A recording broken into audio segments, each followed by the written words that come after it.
Hello and welcome to the One-on-One podcast. If you're enjoying the show, consider signing up for the Patreon. There you get ad-free content, early access, exclusive episodes, and monthly supporter hangouts. You can find it at patreon.com/the-one-on-one-podcast. If you don't like the subscription-based models, there are other ways of supporting the show that are linked in the description. Thank you for tuning in and enjoy this episode. They said it was forbidden. They said it was dangerous. They were right. Introducing the paranoid American Homunculus Owner's Manual. Dive into the arcane, into the hidden corners of the occult. This isn't just a comic. It's a hidden tome of supernatural power. All original artwork illustrating the groundbreaking research of Juan Ayala, one of the only living homunculologists of our time. Learn how to summon your own homunculus, an enigma wrapped in the fabric of reality itself, their power at your fingertips, their existence, your secret. Explore the mysteries of the Aristotelian, the spiritual, the Paracelsian, the Crowleyan homunculus, ancient knowledge lost to time, now unearthed in this forbidden tale. This comic book holds truths not meant for the light of day, knowledge that was buried, feared, and shunned. Are you ready to uncover the hidden? The Paranoid American Homunculus Owner's Manual, not for the faint of heart. Available now from Paranoid American.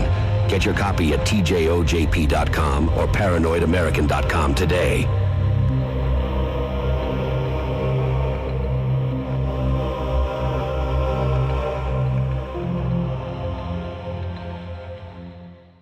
Welcome to the One-on-One podcast with your host, Juan Ayala.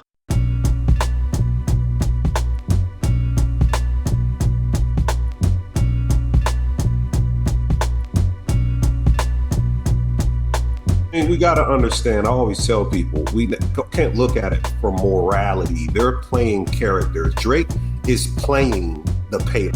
It doesn't, we're limited down like we're looking at, is Drake a real, is he really doing this stuff? It's a script. They're both playing a holographic script. We don't know how these people are in real life, and it doesn't matter because they're participating in the Illuminati agenda. So, of course, both of them are guilty of participating in the roles on this world stage to manipulate the masses. And these characters, they suck us in like black holes because you grow up, Drake and Kendrick's been around for like 12, damn near 15 years. So you listen, you see them on TV, you see them at their awards, you almost listen to them from when you're a teenager to you're a man. It's kind of like they're a family member. Even celebrities in this whole, but it goes back to idolatry. It's all idolatry and worshiping these people. You're looking at these people from the outside, and that's the occultism. That's the manipulation of consciousness.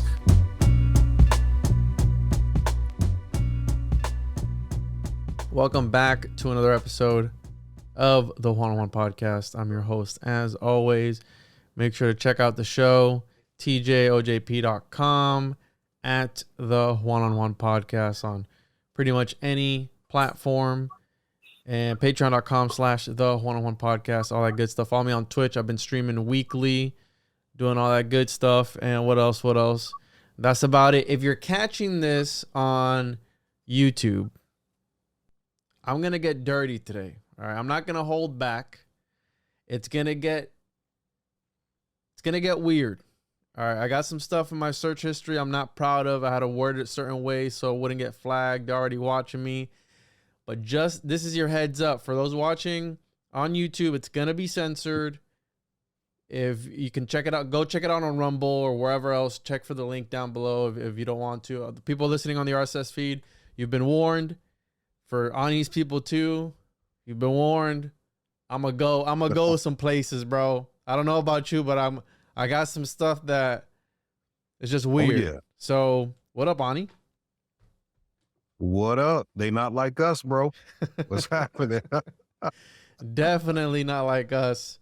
And we don't want to be like them. So, dude, welcome back to the show. Last time we did an episode, it was great. Had a couple comments of, shut up and let him talk. I'm like, listen, I'm going to let him cook today. All right, I'm going to let you cook today.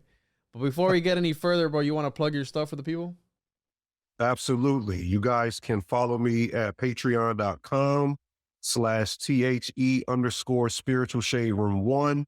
And make sure you're following me on all platforms, YouTube, Instagram, Twitter, and Facebook at Ani Osaru. Right on. I'll post the links in the description. And dude, let's do a little bit of a recap on the last episode that we did, because it kind of touches into what we're going to be talking about today. And I kind of labeled this the Drake-Lamar workings, and I'll fit in another title for it. But what were your initial thoughts of the whole? Because I didn't know what was going on, bro. Like, to be honest, and when I found out was when I'd seen, I think Drake had dropped one of the responses, and it was like 8 hours ago. And I'm listening to it, and then people in the comments were like, "Oh, I came from such and such," and then before that it was like 2 hours ago or something. It was like I was in the heat of it, bro, and I was listening to it, and I'm like, wait a minute, what is, bro? It's history in the making. Like, this is crazy. Some serious allegations being tossed around that shouldn't be taken lightly, bro. Because if I was to say something like that about you, like that, that'd be some serious stuff. You know, like you can't just be throwing these allegations out just because. Like, you either have to have some dirt on it or whatever it is. And what are your initial thoughts? I mean, I think Kendrick cooked him. That's just my personal opinion.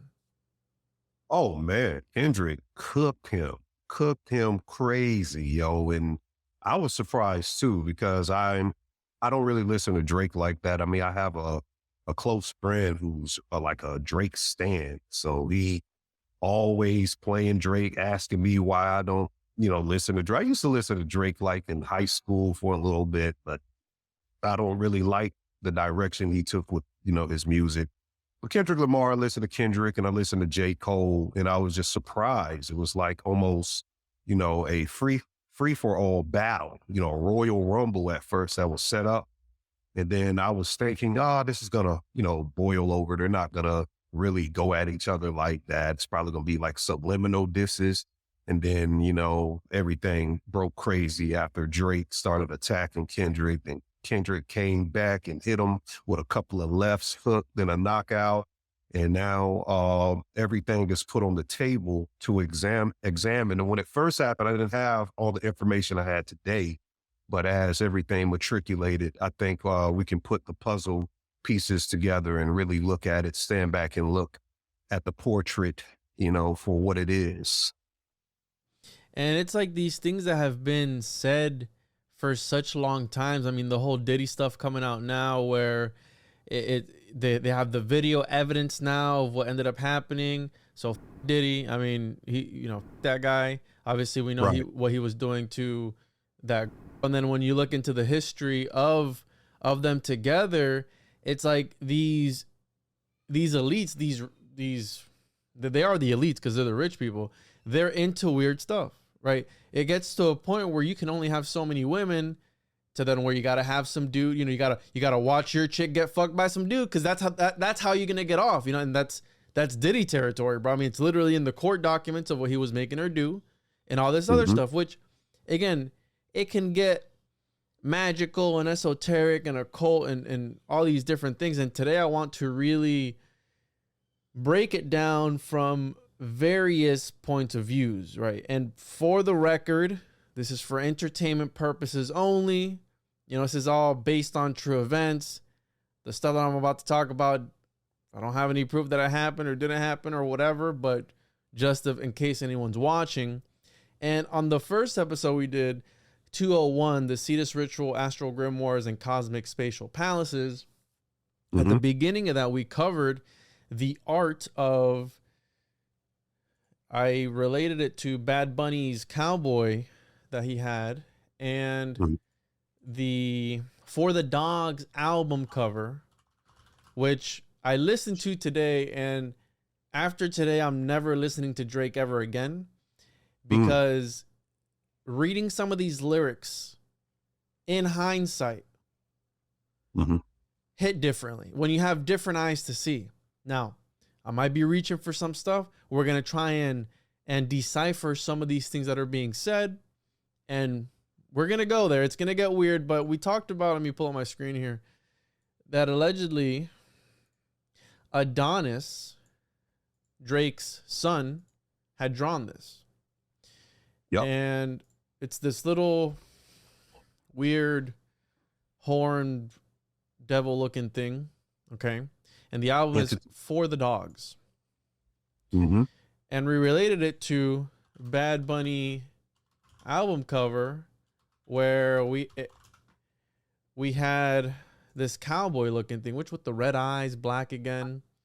And it had to do with Rogan wearing the Puerto Rico jersey while shooting at a Cybertruck. And in this, there's a song named Cybertruck. So we did that whole connection there. And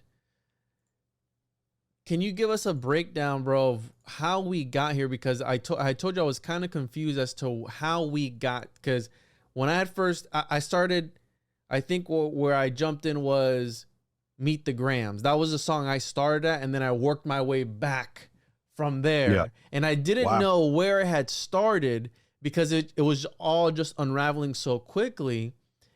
And can you give us a quick timeline, Ani, of like where it started and how it's developed, and then we'll get into the esoteric and occult weirdness and then everything, and then I'll play my clip that has gotten some attention on across all my platforms of Drake's Homunculus, and we'll get into some other stuff. Again, I'm not, bro, you made me feel bad last stream because people were like, oh, you're making fun of a disabled kid. I'm like, listen, no. I'm not. I'm just pointing out that he looks kind of like the sea monster. And then I freaking I had to make the video that I made, and people were accusing me of making fun of a person with disabilities. Oh, really? But yeah, because the guy had, he is a small man. Yeah, man. Oh no, man, bump that, man. This stuff is all scripted, man. It's a part of it. Even that guy's name, his Gematria equals into why it's even connected, But yeah, it's a lot. It's so much. Just to give you a brief breakdown of the timeline, for hip hop wise, you do have the big three. And, esoterically, we're talking about the Kabbalah. The top of the Kabbalah, there's the main three Sephirah. That is the big three. So that's in contention to why with all the dogs, I'm going to get into, the connection to Top Dog and all of the Dogs album. Top Dog, Kendrick's label. He now has his own label, PG Lane, which we'll get into that. But I believe it started with First Person Shooter. And there was a song with, J. Cole and Drake. And they basically wanted Kendrick Lamar on the track. They wanted the big three, quote unquote, on this music track. But Kendrick declined the request to get on the song with Drake and J. Cole because of what he knew about Drake, which everything's going to come to the forefront, just like what's happening with Diddy. I think these are solar characters and polar characters in a holographic mythopoltis script that we're looking at. So this song drops, and basically they sent a shout out at Kendrick saying, oh, it's no more big three. It's just, me and Drake and J. Cole. You can pull up the image from the First Person Shooter. They pull up the Spider-Man scene. You type in Spider-Man scene, First Person Shooter, and it's going back to what we've been covering with the Spider-Man. We can't get away from it, bro, where you have J. Cole and Drake pointing at each other like the meme in the video, and that's indicating that they're trying to eliminate Kendrick Lamar from being a part of this, this trifecta of God MCs. They're sitting at the table there playing chess. We know the chess tables related to Freemasonry and everything is connected. So this is the X out. So it's just me and J. Cole now. Now there is a relationship here because J. Cole's full name is Jermaine Lamar Cole. So you have Jermaine Lamar Cole, you have Kendrick Lamar, if that's not weird. You then have Drake, who grew up in Forest Hills. J. Cole grew up in Forest Hills. So there is a connection. Yeah, and Drake went to Forest Hills high school as well. So there is a connection. J. Cole has an album called Forest Hills Drive because his house, he's sitting on his house, you know, at that location. So there's some connections between all three of these people. And it's real homunculus of how they line up this stuff, man. It's real crazy. So music video drops, you know, now they're, you know, indicating that we are at the top of the rap game. And Kendrick Lamar drops like every 5 years. He's a nobody. He even makes a mention to a Jay-Z verse against Nas where he's like, oh, you only drop a record every 5 years, or you only have like 5 albums. I can divide that. J. Cole makes this response. So first you get First Person Shooter, then Kendrick Lamar drops on a feature for Future, which is Drake's friend. It's so weird, bro. Everything with Drake is centered around him sleeping with these other rappers and producers, women. It's like real weird. It's like how Drake gets at people. He kind of gets at your woman, bro, which is a no-no, you know, in manhood, but nobody really speaks up to it because it's Drake. So the song Like That comes out and Kendrick Lamar destroys, you know, J. Cole and Drake saying, hey, I am, you know, the big three. I'm big me. I'm big me. It's just me in the game. So that's how it sets, you know, the forecast for everything now. After he drops that, Drake comes back. He puts a diss out called Push-Ups. And he's basically saying, oh, you a 5'5" short guy. Nobody believes you're going to do anything because he mentioned burning. Yeah. Because all of these rappers is real weird. It goes back into the whole Lemurian or what's the old tribe in Africa, the little short people. You know, it's like all of the great rappers are extremely short. You know, Lil Wayne is damn near 4'9" or something like that. I'm, you know, exaggerating, but he's like 5 foot literally. So all of these rappers or celebrities really are really short. It's not a whole lot of tall celebrities. So, and you know, of course, Lil Wayne is connected to Drake. He signed him to his record label. Yeah. J. Cole, you know, he played basketball. So he's about 6'3". But, after Push-Ups, then this is the weird thing. Drake comes back and he takes Tupac's voice in AI in a song called Tailor Made. He's making fun of Kendrick Lamar's head of his label, making Kendrick do songs with Taylor Swift. So we still have the Taylor Swift connection to the Super Bowl and all of the events with the Year of the Dragon, because I'm going to get into the Dragon once I do my full breakdown here in a couple of minutes. But he says basically the head of your label makes you do these songs with Taylor Swift and these other pop artists, and they're splitting how much money you make. That's Push-Ups. He's making fun of his splits in his contracts. Taylor Made basically is saying that Taylor Swift made you. You know, you're tailor made because of all of these features you have to do with her or whatnot. But he takes Tupac's voice, and this is the 27th anniversary year of Tupac's death. As we know, ritual equals 27 in Gematria in the 27 Club. A lot of different celebrities died at the age of 27. So we have that. So after Tailor Made, nobody thinks Kendrick's going to respond. I think like 14, 16 days goes back and he drops Euphoria. And that's what sets off the battle, because Euphoria is an actual show that Drake produces with Zendaya in it. Did he produce that? Drake is the producer of Euphoria, bro. Not a good look, bro. It's not, because the show, isn't it about like teenagers experiencing like adulthood, drug life, you know, indecency, and things of that aspect. Yeah, and that's what's going to connect, you know, to what we know. Yikes. Yeah, Drake. Yeah. So he puts the definition of it, you know, in the diss song, and he reveals a lot in this song. One thing I can appreciate about Kendrick Lamar very esoteric with his verses. You have to go to Rap Genius, and you figure out the verses about 5 or different things. When he says one sentence is really encrypted, you have to unravel exactly what he's saying and look at the timeline of all of the events, because he really approached the battle strategically. Drake approached it, I think, a little bit more like, oh, I'm the top guy. He even said in push-ups, I had to come down from the mountaintop down to even speak to this guy.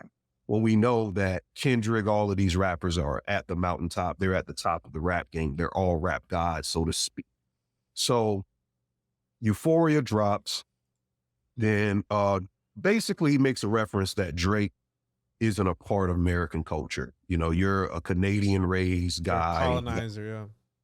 Yeah, you're well, that's in the next one, but he's making fun of Drake basically trying to come to these Atlanta rappers and learn how to speak the lingo, you know, get into the culture and learn the lingo of the street. So he has to go to Atlanta and learn how to speak hood, then make a hood track so he can get all of his audiences from different angles.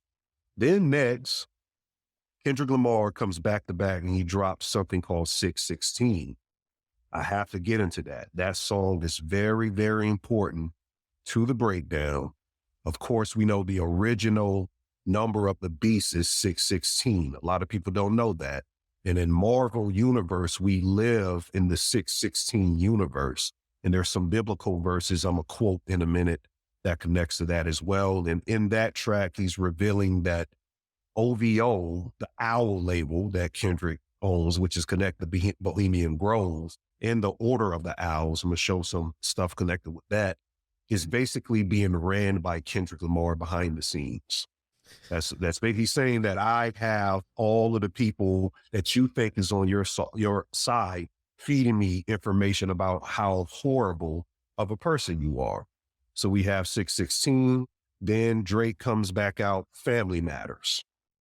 Family Matters, you know, is some type of connection to push-ups from the end. And he basically says that Kendrick Lamar is beating his wife or something like that. He's referring to you, or you beating your wife, and maybe your child isn't, your son isn't actually your son, it's your cousin's child. So he's inferring that his cousin slept with Kendrick Lamar's fiance, Whitney. Then he makes a connection to Whitney Houston, the bodyguard. He makes all of these, you know, entendres. But that's basically the sum up of Family Matters. But immediately when Drake drops Family Matters, the same day, like not even an hour later, 2 hours. He drops Meet the Grams.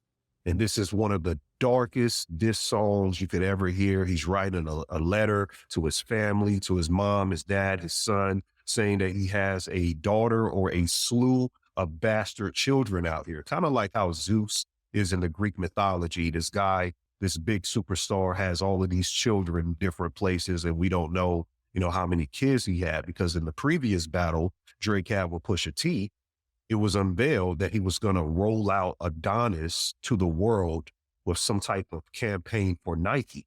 So that's kind of weird that we don't know you have a child and you want to expose your child by doing a promo for some type of Nike deal that he got, you know, 400 million or something for.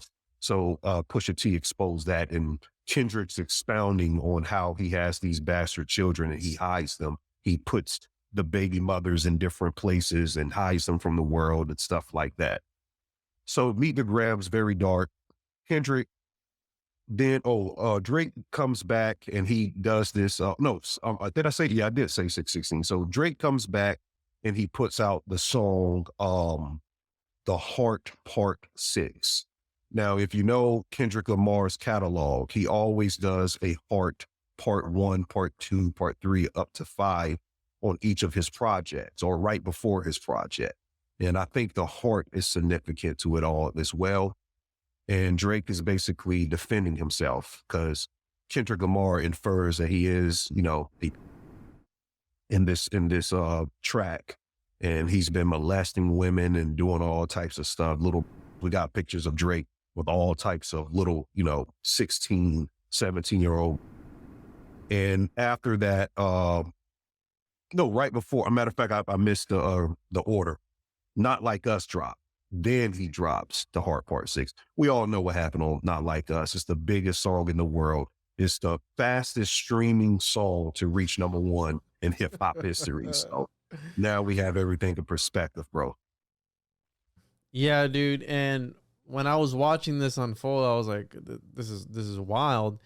But there's always, like, a lot of these people, there's always been rumors about them, but we don't really have the solid evidence. And so there's like weird stuff that's happened with Drake. I remember that one time where he was flipping through his phone on a stream or something, and there was like his face full of or something for like a second. He goes, whoopsies, and then he like brings it back. Did you ever see that clip? XSX Tentacion put that clip out. Did he and really? There's rumors. Yes, he's the one who put that clip out.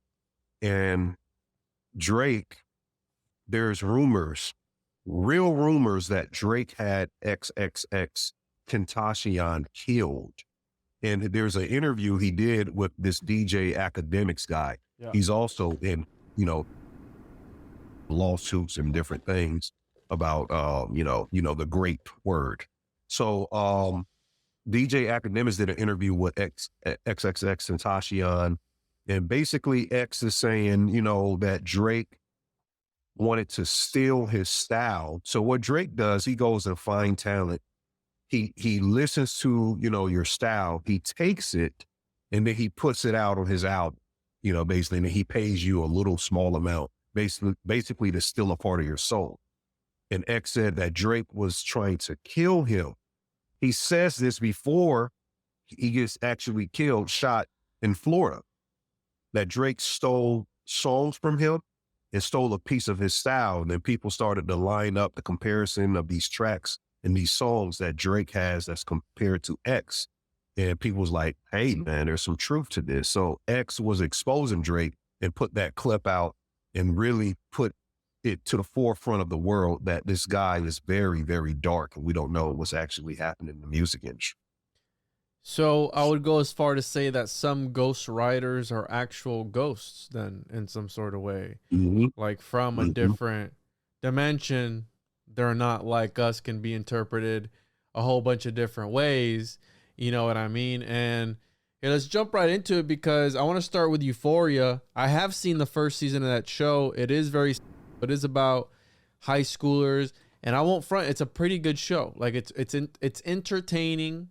And I didn't know he was an executive producer on it, but the beginning of that song, there's a line that's backwards in there. And the backwards line says, right, the reverse of the sample reads, everything they say about me is true. The original audio is from the 1978 The Wiz, a remake of 1939 The Wizard of Oz. The full line is from the movie spoken by Richard Pryor as the Wizard. Yep. Everything they say about me is true. I'm a phony. Okay. And what caught my eye with that reverse line is, right, to that comes out later on, because once all this is popping off, you have the Ebony Prince 2K24 who drops, they're calling him the Riddler. So this whole entire thing is developing, and then it kind of takes on this true crime, murder, mystery type of thing where the dude shows a picture. And all these things start to connect in my head. And before we go there, I want to talk about the thing about Kendrick's style and in specific Meet the Grams. In my opinion, and I want to get your thoughts on this. In my opinion, the song felt demonic in some sort of way, almost like if he is wearing different facets of like a different personality, because his voice changes, and then They're Not Like Us, it's a whole different Kendrick. It's a whole different, it's a whole different voice. He's doing something else. And then there's parts in Meet the Grams where he's going on, and you can feel the, like, sort of like an aggression. He builds it up, and then he like kind of comes back down, and it's like, he's like talking, having that conversation. But it felt super, super dark, bro. It didn't feel like a regular diss track. It was so much more than that. It was so much deeper than that. And I feel like he's like flipping through all these different personas. as he's rapping or singing or whatever it is. What are your thoughts on that as far as like jumping into like a different character, or maybe letting a character jump into him some sort of way? What do you, because Kendrick isn't holy here. This is the guy that's wearing like a thorn, crown, almost like a Jesus type figure. And what are your thoughts on that, bro? Yes, I mean, somebody did a video on how almost all rappers have to portray some type of image of Christ in their rap album, art, or some type of art on stage. And so he's following the trend, even going back to Tupac. Tupac is the model, he's on the cross, the Machiavelli and the whole thing like that. So he's following that archetype where rappers are basically, Tupac is sacrificed for the rap game as Jesus is sacrificed for the world. Is following that whole, aspect of the rapper being connected to the Jewish mystical number 38, which is murder, sacrifice, and kill. As we know, hip hop is a CIA, usurp. It started as a social movement, and then it became something else once they actually bought hip hop from the originators, the pioneers. They actually purchased, and, them folk, they own it now. The industry is ran by them folk, So, Kendrick Lamar is like the male Nicki Minaj, how he can take on another voice of an entity he's channeling, these different versions of himself from the subconscious. He can very much take on a dark personality. He can be fun and witty sometimes because he's from the West Coast. They have the bangers. They make the best diss songs, as we now know. And he's very versatile. He takes another approach with funk and jazz. He makes, serene music with that. Then he has the more darker side of him. But he's always trying to promote something from an aspect of religion, because his album, Damn, he was trying to infer that, people of America and other places of descent, they're really the Hebrew Israelites. So he takes it into that sphere of religion, that the reason why melanated people are being punished, so to speak, or at the bottom, is because that they have to come back to the commandments of God to really come back to the forefront, that we, went away from the commandments of God and started to live the colonizer, type of lifestyle. So he implements that in the music, but very much so, I think Kendrick Lamar, when it comes to a mainstream rapper, has one of the most versatile tonalities to his voice and his personality of all time as a male. Yeah, I found that interesting. And the fact, right, he's always done this weird backward speaking thing. And when I heard that, and I saw what was happening with the Ebony Prince 2K24, who came out and was putting out these cryptic messages, and the one thing that people were really speculating about was the picture that he put out, where it was in the lobby of the Mark, the Caspia Caviar at the Mark. And of course, you got the checker, black and white, almost like lightning bolts type of like zigzag pattern. And then you have the reporter. His name is, let me pull it up. We have some stuff pulled up here. I feel like, name is that the Mark, Mark of the Beast. The Mark. Oh, yeah. I'm going to bring up the logo here too. I feel like, shout out to Dona. I feel like Dona right now with all these tabs open right now. But the reporter, hold on, Drake. I thought I had it pulled up.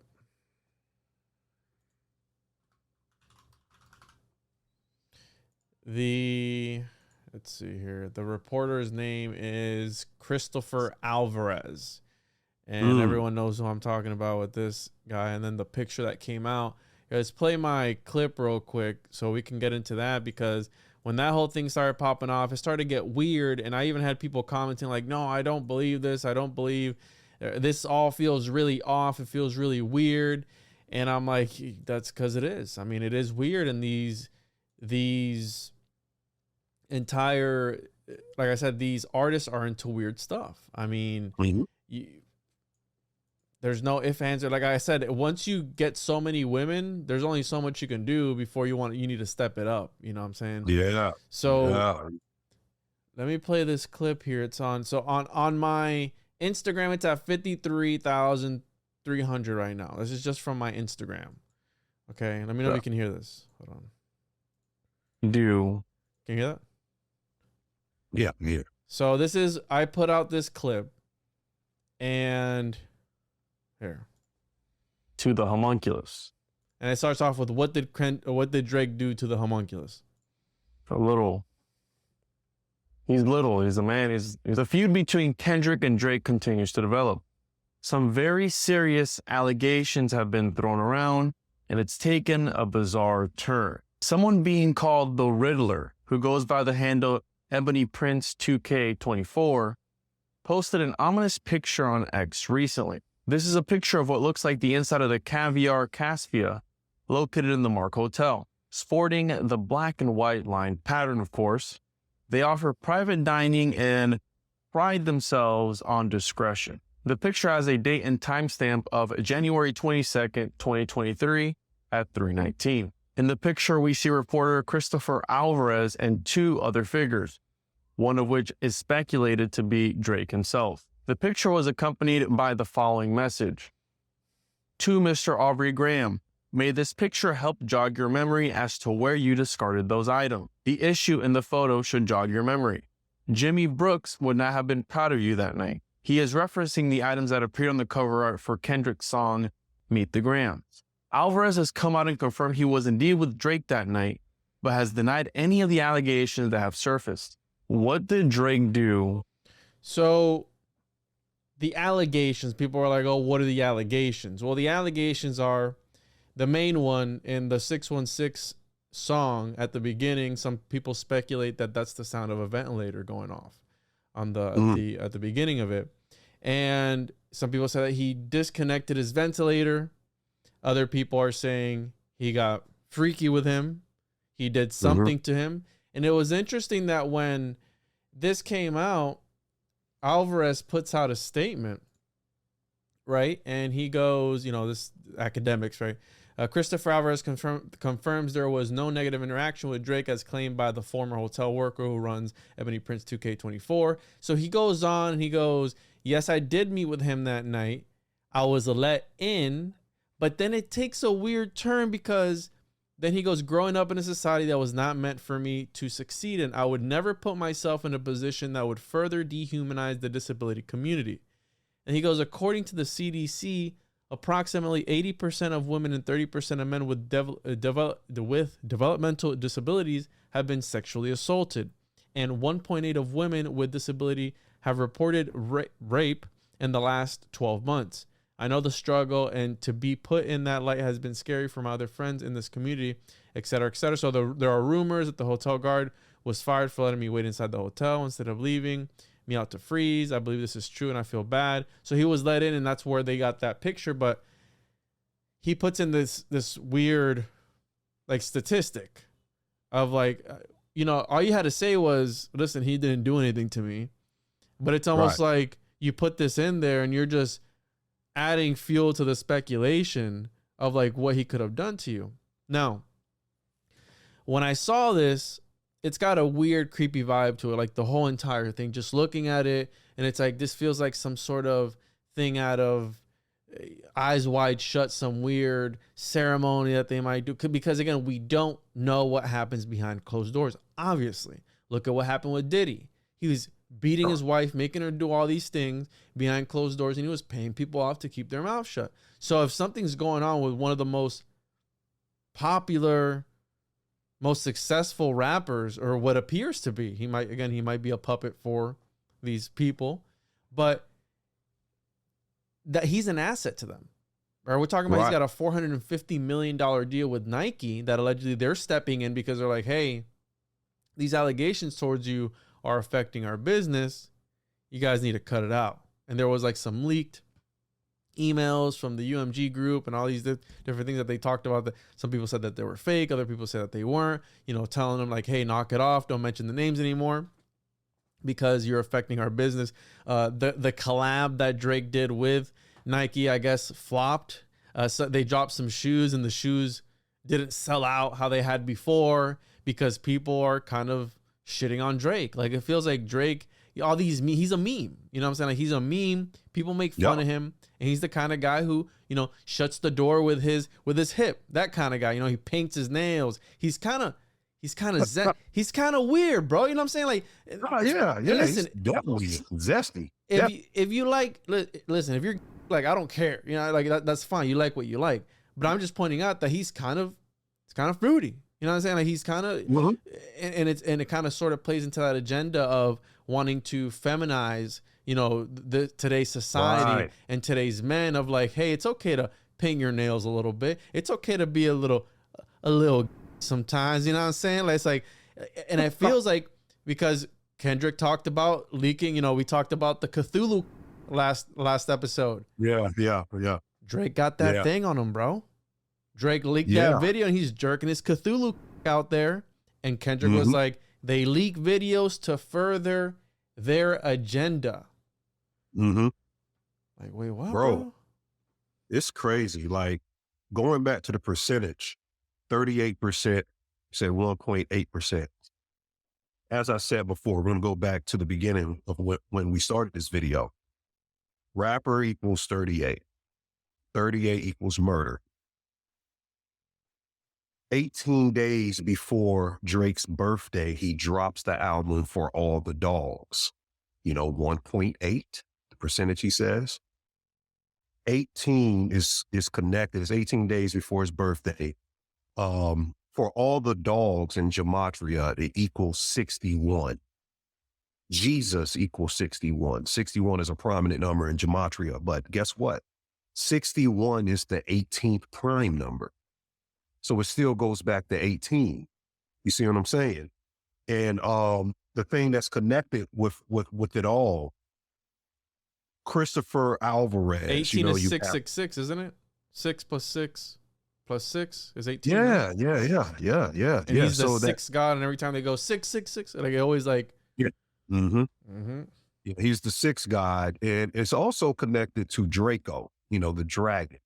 Of course, you know, Draco is a big part of this. You know, Drake is representative of the northern dragon, and Kendrick is the dragon of the West. It's fire and ice, you know, Canada and the West Coast. Of course, fire is going to burn ice, you know, and that's definitely what happened. And, you know, Drake mentions that all of these rappers are coming at him now that he's got this success. You know, you got Future, Metro Boomin, making BBL Drizzy. We ain't talking about BBL Drizzy. That's hilarious, man. That's so hilarious. So he says that it's a 20v1, 20 verse 1. That's 201. He's saying 201. So 20v1 is a reference to that Illuminati number, 201, and people didn't really catch that. And Drake and Kendrick was born 33 weeks apart. Their birthdays are exactly 33 weeks apart. So we still have the 33 connection. And the event of his bodyguard getting shot at his house, which we got to get into, is still connected to the Tupac East Coast, West Coast beef against Biggie. There's some connections with there that they're trying to reinvent. That occurrence happened 6 years, 6 months, 6 days, exactly 333 months after Tupac was, dying 3 days before he turned 303 months old. This is I think this is priming for a rap sacrifice this year, bro. So, all right. Wow, dude, that's wild. For the dogs. Okay. Yeah. All right. There's a couple things I want to talk about. So, all right, we got the little guy, right? Alvarez. Mm-hmm. And we got the talking backwards, and that kind of triggered in my mind in Twin Peaks, the man from another place, which is the homunculus in Twin Peaks. Mm-hmm. And he talks backwards. and he recites his lines backwards and they play them forward. And it's called reversal phonetics. And when they casted him for his role, now I don't want to spoil Twin Peaks, but the role that you have the White Lodge versus the Black Lodge, and the role that the man from another place who talks like an alien, who, you know, he's insinuating he's interdimensional, and we know where he comes from if you watch the show. And the fact that, you know, again, it's like this magical little man who kind of divinates, comes to people in their dreams, and he's got the answers, but he's actually comes from, you know, this other place where again, I'm not going to spoil it for you, but watch the show. And it reminded me of that, where all his lines are backwards, and it gives it this creepy, weird cadence, almost like almost like a Kendrick rapping with the, you know, they not like us, you know, like a weird kind of like weird vibe. So I was like, all right, this is getting bizarre. Part of those allegations, right? He disconnected his ventilator. All right. Jimmy Brooks wouldn't be proud of you, you know, that night. That's his Degrassi character who got into a wheelchair because he was shot. He was killed. Yeah. Keep that in mind, by the way, right? So we're talking about sacrifice. We're talking about the other allegations, which was he's into... Okay. Now. There's multiple layers to this. Okay, there's multiple... For the dogs. Okay, and I'm going to play a clip right now where when you listen to certain of Drake, of Lamar, of Kendrick Lamar's lyrics, you go, yeah, it's weird, man. It's weird. So in Euphoria, you know, fabricating stories on the family front cause you heard Mr. Morale, a pathetic master manipulator. I can smell the tails on you now. Now, tales, Tales, right? Tales like stories. But could it possibly be Tails? Tales. Because for the dogs, the weird part about it is when you start, and this is why I'm never going to listen to Drake ever again. I did listen to For the Dogs album today for research purposes, and there was a lot of lines that were just standing out to me where I was like, you know, dude, this is so bizarre. And again, I could be reaching, I could be looking at this, or I'm looking at this from a fresh set of eyes. You make me want to cuff you like the law, huh? You make me want to work a job. All right. I know you a cat, but can your pussy do the dog? Why would you? And that's Fear of Heights. That's from the album. Why would you want it to do that? You know, for the dogs. Okay, that's fine. All right, right. Yeah. So then there's this particular video that is from the music video, this is from First Person Shooter. Okay.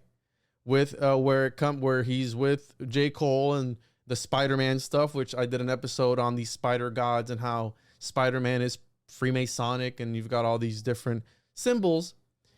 And so he's rapping here. And this is the line where he's rapping about, let me pull up the lyrics. I don't want to play it so I don't get hit with the with the copyright, but he's naming off. Where is it at? He's naming off.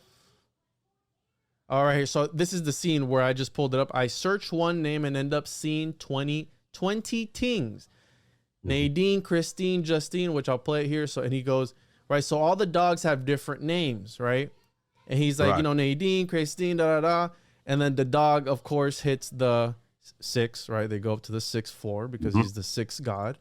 But he goes, and they send me naked. So, man, I pack them in the phone like sardines, and then the elevator closes, and they send me naked pictures. It's the small things. You niggas still taking pictures on the Gulf Stream, which to me, I was like, yo, is that a reference to the Bach Saga and the Gulf Stream? Like with the, anyways, right? That's a whole nother ordeal, right? My youngins, richer than you rappers, and they all stream. And that to me was weird because it's like, Is this dude running, again, other allegations, some sort of ring, almost like, what's that other guy's name with the bald head that got arrested recently? What's his name? He's like a big influencer, and he got with the chess player with the chess logo. Yeah. I always forget his name. Andrew Tate. Andrew Tate. I was thinking Andrew. Andrew Tate, right? And they all stream. Right. I really hate that you selling them fake false dreams, man. Your publicist, all right, et cetera, et cetera. And then I go, all right, this is all weird. So you got the dog symbolism now. There's multiple layers to this. And the reason that the dogs stand out to me is because, right, dog backwards is God.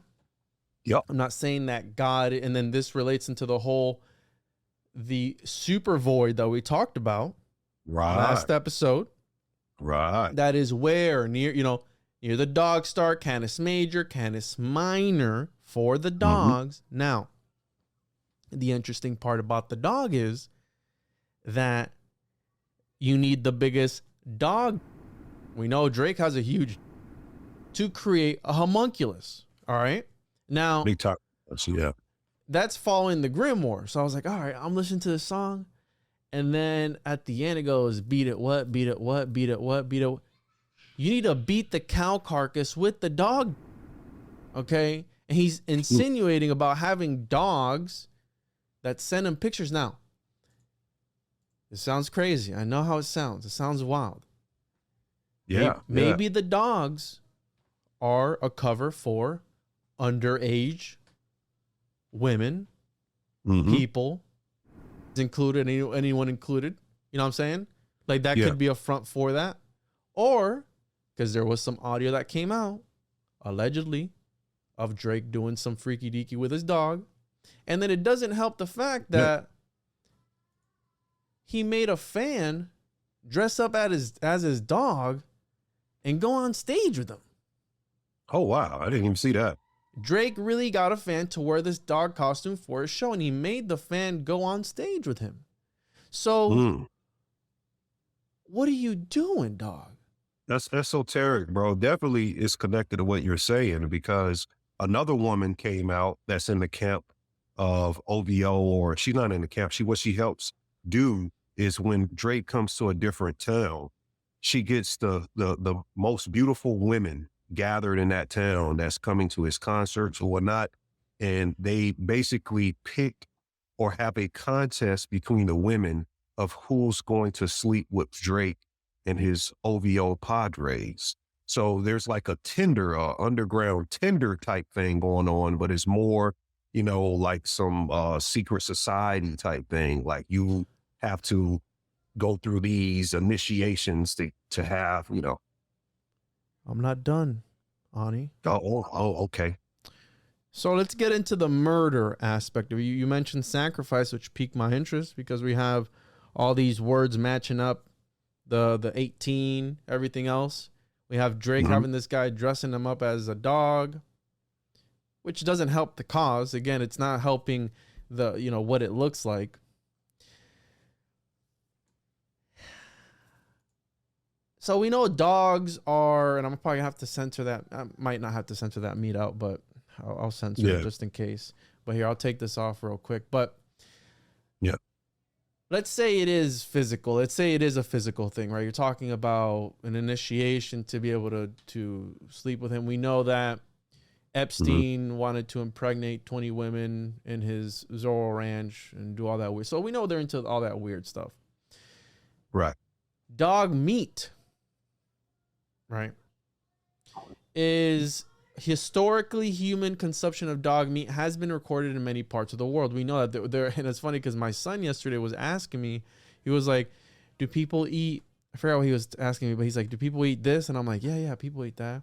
Do people eat blah, blah, blah? And I'm like, yeah. He's like, do people eat dogs? And I'm like, yeah. He's like, and I'm like, yeah, they eat dogs too. He's like, you're lying. You're kidding. I'm like, I'm not kidding. Yeah, I love kids. I keep it 100, bro. I always keep it 100 when he's like, are you being fair? I'm like, I'm being serious. That people eat dogs. Yeah. He's like, people eat cat too. And I'm like, they eat cat too. And so some cultures view the consumption of dog meat as part of their traditional ritualistic or day-to-day cuisine. And other cultures consider consumption of dog meat a taboo. So again, you talk about consuming dogs to somebody, and it's I would never. It's man's best friend, right? And it's interesting that that Satan is always a black shaggy dog or some sort of little shaggy dog in all these. Mephistopheles came out as a black shaggy dog. You have Trump, who hates dogs, allegedly. You have Cerberus, which is like a 3-headed dog. They talk about how people who killed themselves, they are reincarnated as the damn souls are reincarnated as dogs. Like all these, all these connections. But this is where it got interesting, bro, because I was like, okay. In the island of Southeast Asia, among the Cordillerans, dogs are sacrificed and eaten in a cleansing ritual known as Daes or Daes. The ritual is typically done after a person dies unexpectedly through murder or an accident, gets severely ill, was released from prison, or witnessed death firsthand.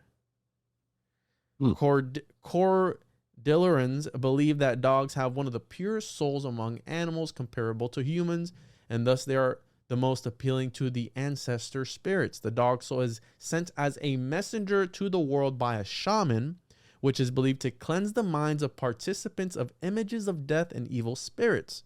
These rituals are still legally permitted, though they are required to keep records and are overseen by the Committee of Animal Welfare. So here we have this connection of the dogs as a cleansing for somebody who could potentially be murdered. Okay. Wow. So what do you think about that, bro? I mean, that's the crazy stuff, bro. Like, I'm just thinking, like, what is going on in some of these cultures, and is it connected to the Anubis rites? Going back to the dog god and the underworld and the connection with that. Is there an insinuation? Because I know in what I'm gonna bring to the table today is very much connected to the dog star. All of this is connected to dog star polar symbolism. That super void is no joke. It unlocks astro-theological syncretic, what I would call mythoposis to these characters on the world stage that we're looking at. Because not only that, Kendrick Lamar's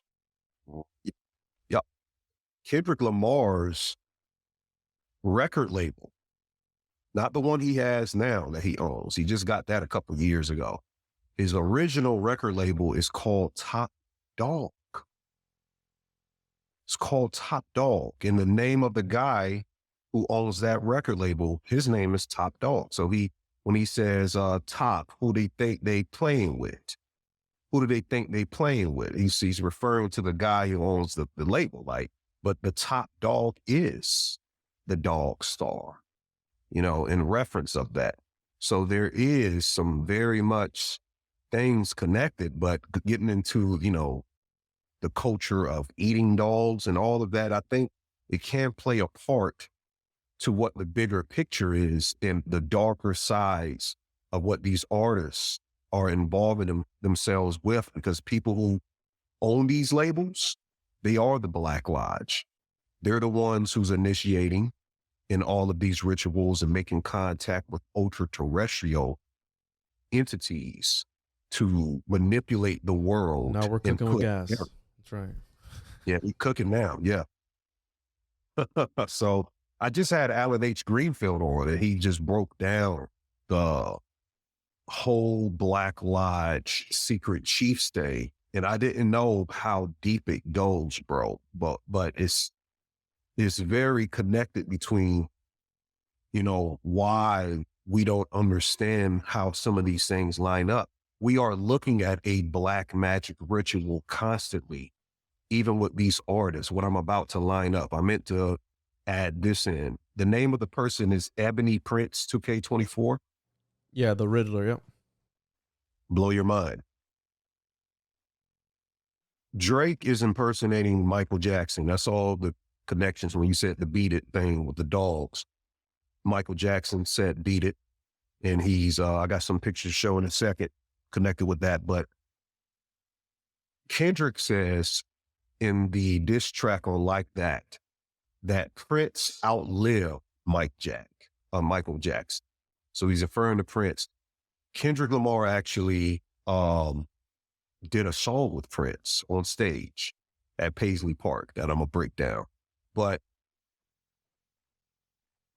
Ebony Prince versus Mike,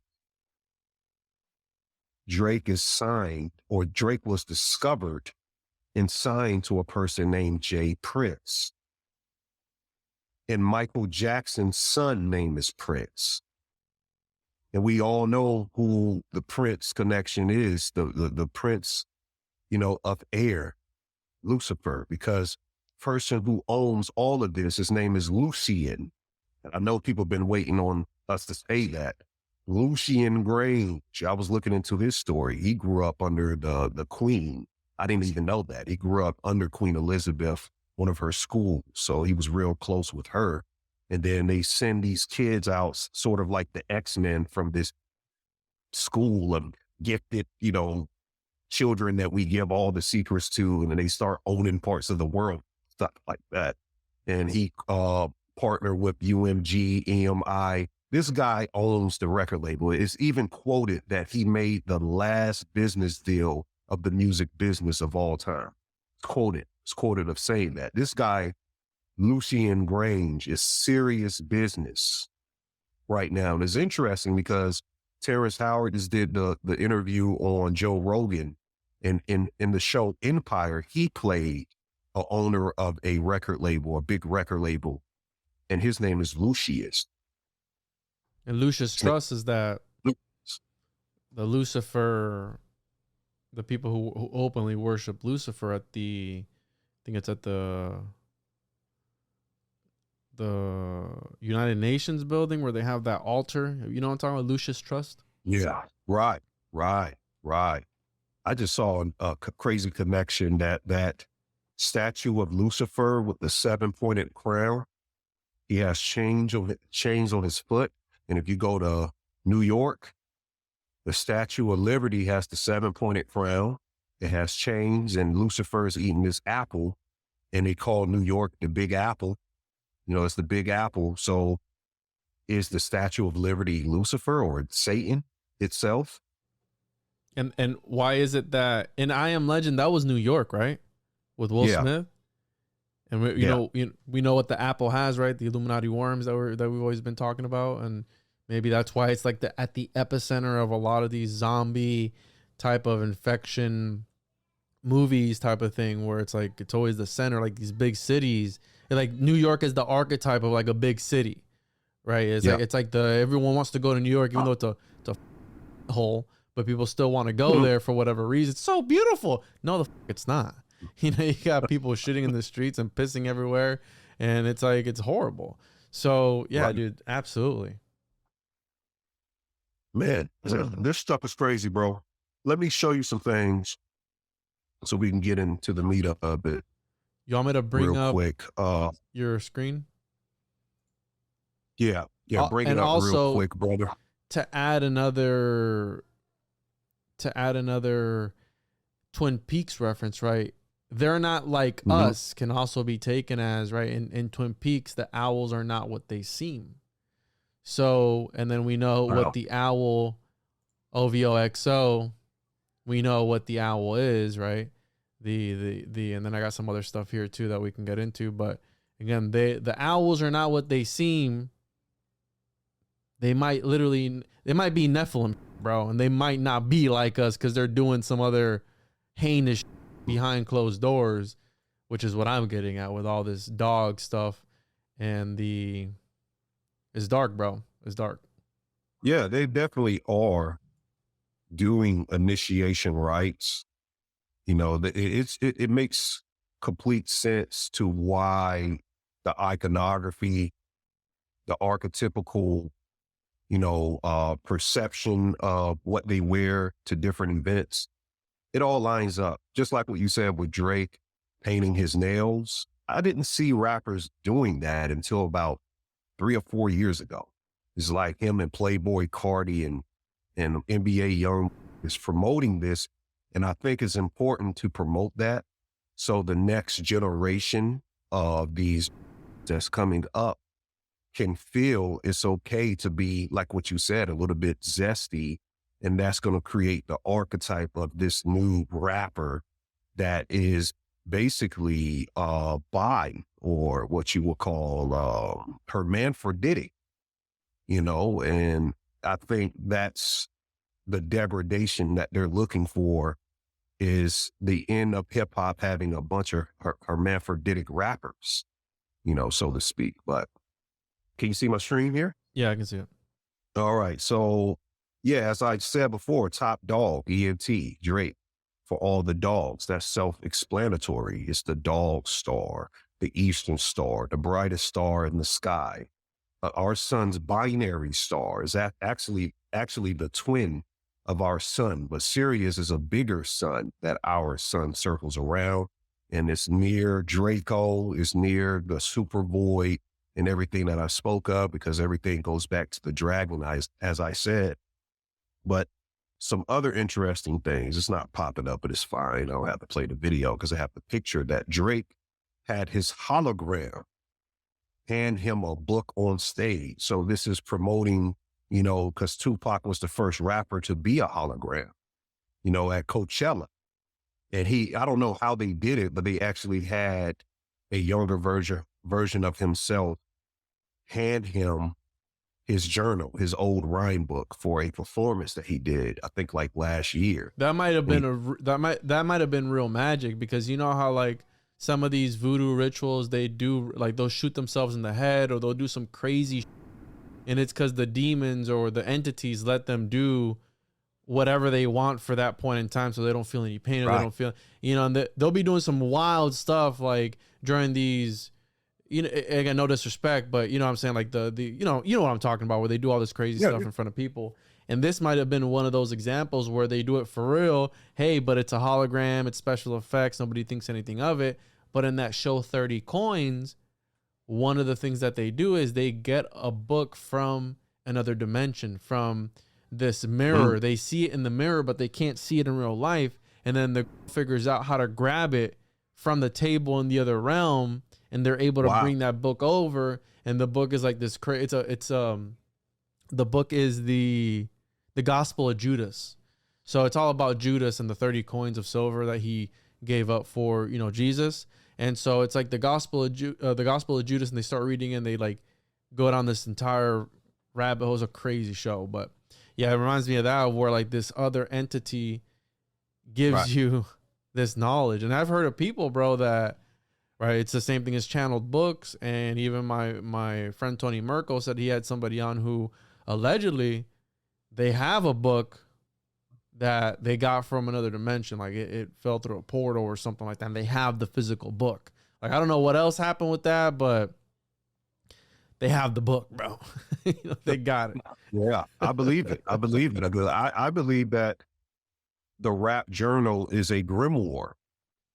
It's an actual form of a grimoire. And I don't know if you remember ASAP Rocky doing the satanic ritual in the Abrahamic circle, which I think that all of the records, they have to be placed in this circle with these artists before it's put out into the world. I'd never seen this, bro. I seen the one where the other guy who died, he was like, I'm making a deal with the devil, and he was doing the ritual on the beach. What was that guy's name? That wasn't XXX Tentacion. It was... No, he was killed. Or something like that. You know what I'm talking about? Was it Perk? No, here, the kids. So many of these guys. So many of these guys get killed. I'm not sure. But yeah, this is a real photo, everyone. And like I said, the rap journal is actually a grimoire. And I think all of the records have to be placed here. I've heard in the rap industry, before it's put out to the world, they put the records in the Abrahamic, circle, the sigil of Amos. and it has to be propagated with the proper energy before they put it out into the world. Juice WRLD. Oh, Juice WRLD. Oh, yeah, Juice WRLD. Yeah. He was very important. They sacrificed him as well. That dude talked about not living past 21 or whatever. He literally died like before he was 21. Like that was wild, bro. It's all a strip, bro. I'm And telling you, he it's did all the a strip. Demons in My Room song, like that. Like that song was huge. Yeah. So I'm just showing this just to give people a perspective that That's this wild. really goes. Yeah, this is going on, and all of the record labels, because it's all Kabbalistic magic. Most of these record labels are owned by Jews. That is a fact, and a lot of them participate in Kabbalistic magic, which is connected to Western occultism. It's actually the programming of Western occultism is all Kabbalistic and Cliffotic, which is underworld type stuff. So yeah, we did have a hologram of Drake's younger self handing him his grimoire. And like I said, Drake is connected to Michael Jackson. Drake's life path number is number 6. He's called the Sixth God, and he's actually a life path number 6. I think that's why he goes by it. And Kendrick's life path number is number 7. So you have the 6 going against 7. And in Gematria, ritual sacrifice equals 67. So that's interesting as well. There's some things I'm going to show, like here, Drake actually dressed up as Michael Jackson. I think this is on Degrassi. On Degrassi, he dressed up as Michael Jackson. He's throwing up symbols right here. He's doing different. One thing to add, because I forgot to add on the Degrassi.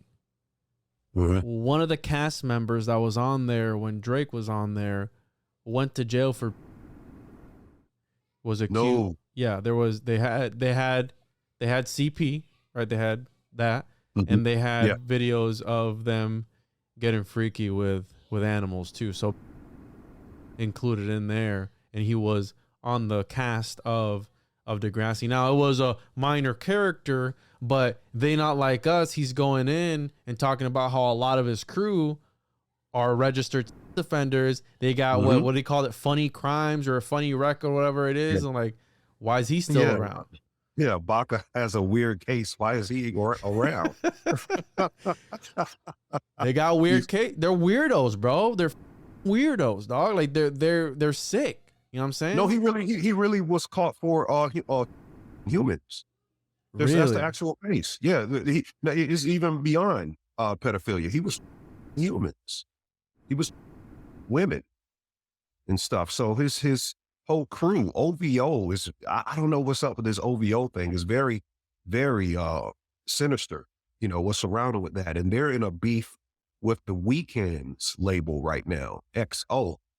And they used to be together, but apparently Drake did something and split those relationships. The Weeknd is another weirdo, bro. That dude's weird. He did that one show where he was like unhinged. I think it was another HBO show that he directed, and he was in it, and he was unhinged on that show too, like playing a just a weirdo on that show. Like people were talking about his character, about he was like 0 to 100. I never saw the show. I just saw like clips and people's commentary on it, but I heard he played like some unhinged like character in one of his shows, and he's a weirdo. You had, right, so we're talking about the demasculinization whatever of men. Got it. We know that they're doing that with, they've even admitted to that, which Pornhub I think is owned by a Jew, right? I mean that was the whole conspiracy. And the fact that they're pushing more, I think, a certain type of to feminize, right, this generation, because a lot of people are hooked on. So that, and I was gonna say one more thing. I completely forgot. The Lil Uzi Vert. He's another zesty. And he allegedly came out the other day, which was like, there's something about me, you guys. I've been holding it in or something. I'm sure you saw the clip. And he's like, I love you guys, right? And everyone was like kind of knowing what he was saying. You have the baby, which allegedly was doing stuff with Diddy. And we know the baby was real tight with Drake. So, I don't know, man. This is all... Yeah, Lil Uzi Vert name means Lucifer. That's what Lil Uzi Vert is. It's Lucifer. That's all it means. And yeah, I think like the is very much demon portals. You know, you're over saturating one side of the polarity of your energy. There's nothing wrong with your energy, but when you over pollute it, especially with these images of these other people, then you create, you know, a demonic presence, a low entitization of energy within you. And I think the rap industry feeds into with that, you know, with all of these different women, you know, undress, got their, you know, their asses out and stuff like that. They're feeding into that.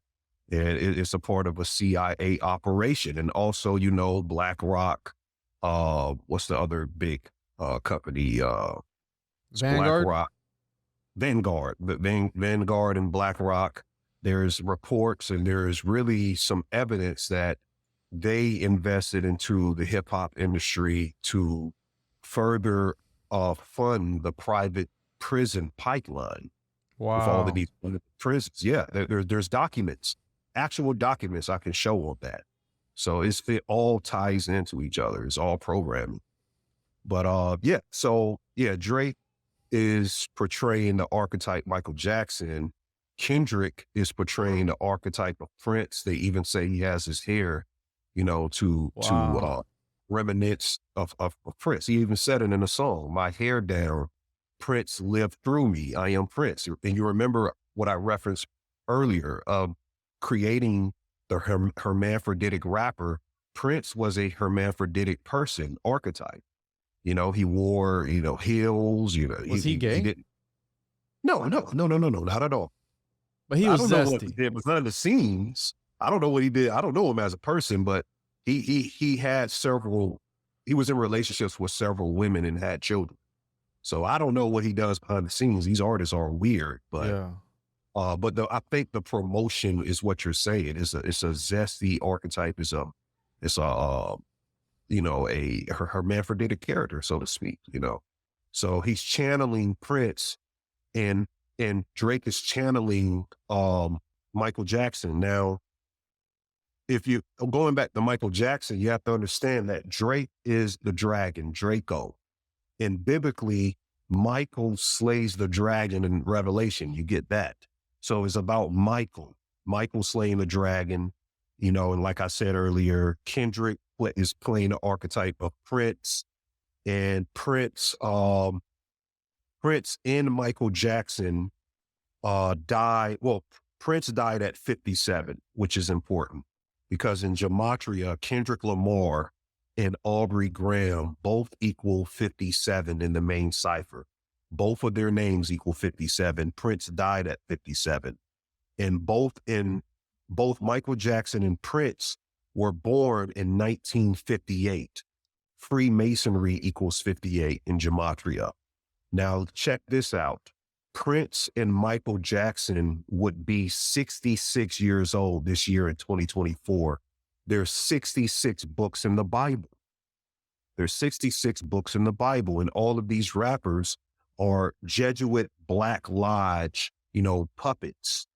You know, it's all connected to the Jesuits, the Catholic Church, which I'm going to relate back to Kendrick Lamar in a second.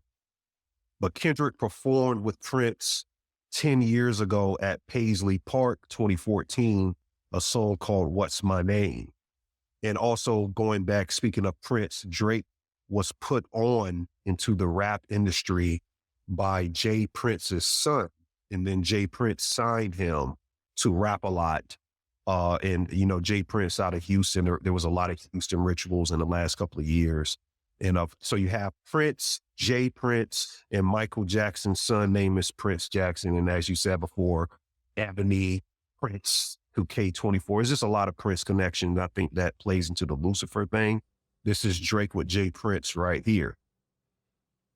So Drake has changed his look from when he first came out. This is his, I think it's a mixtape, October's Very Own or something like that. That's like old Drake, bro. That's like first Drake stuff. Yeah, but he looks completely, you know, he looks reinvented, you know, so to speak, BBL Drizzy. You know, well, he got here, these Oops. Because you got to understand too that when they're incarnating these entities, this is my opinion.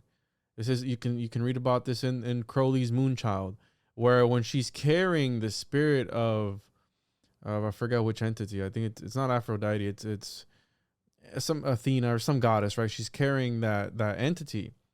Her body starts to the woman that's holding the Moonchild her body starts to change physically, and that's why a lot of these people that you see, they look like demons, bro.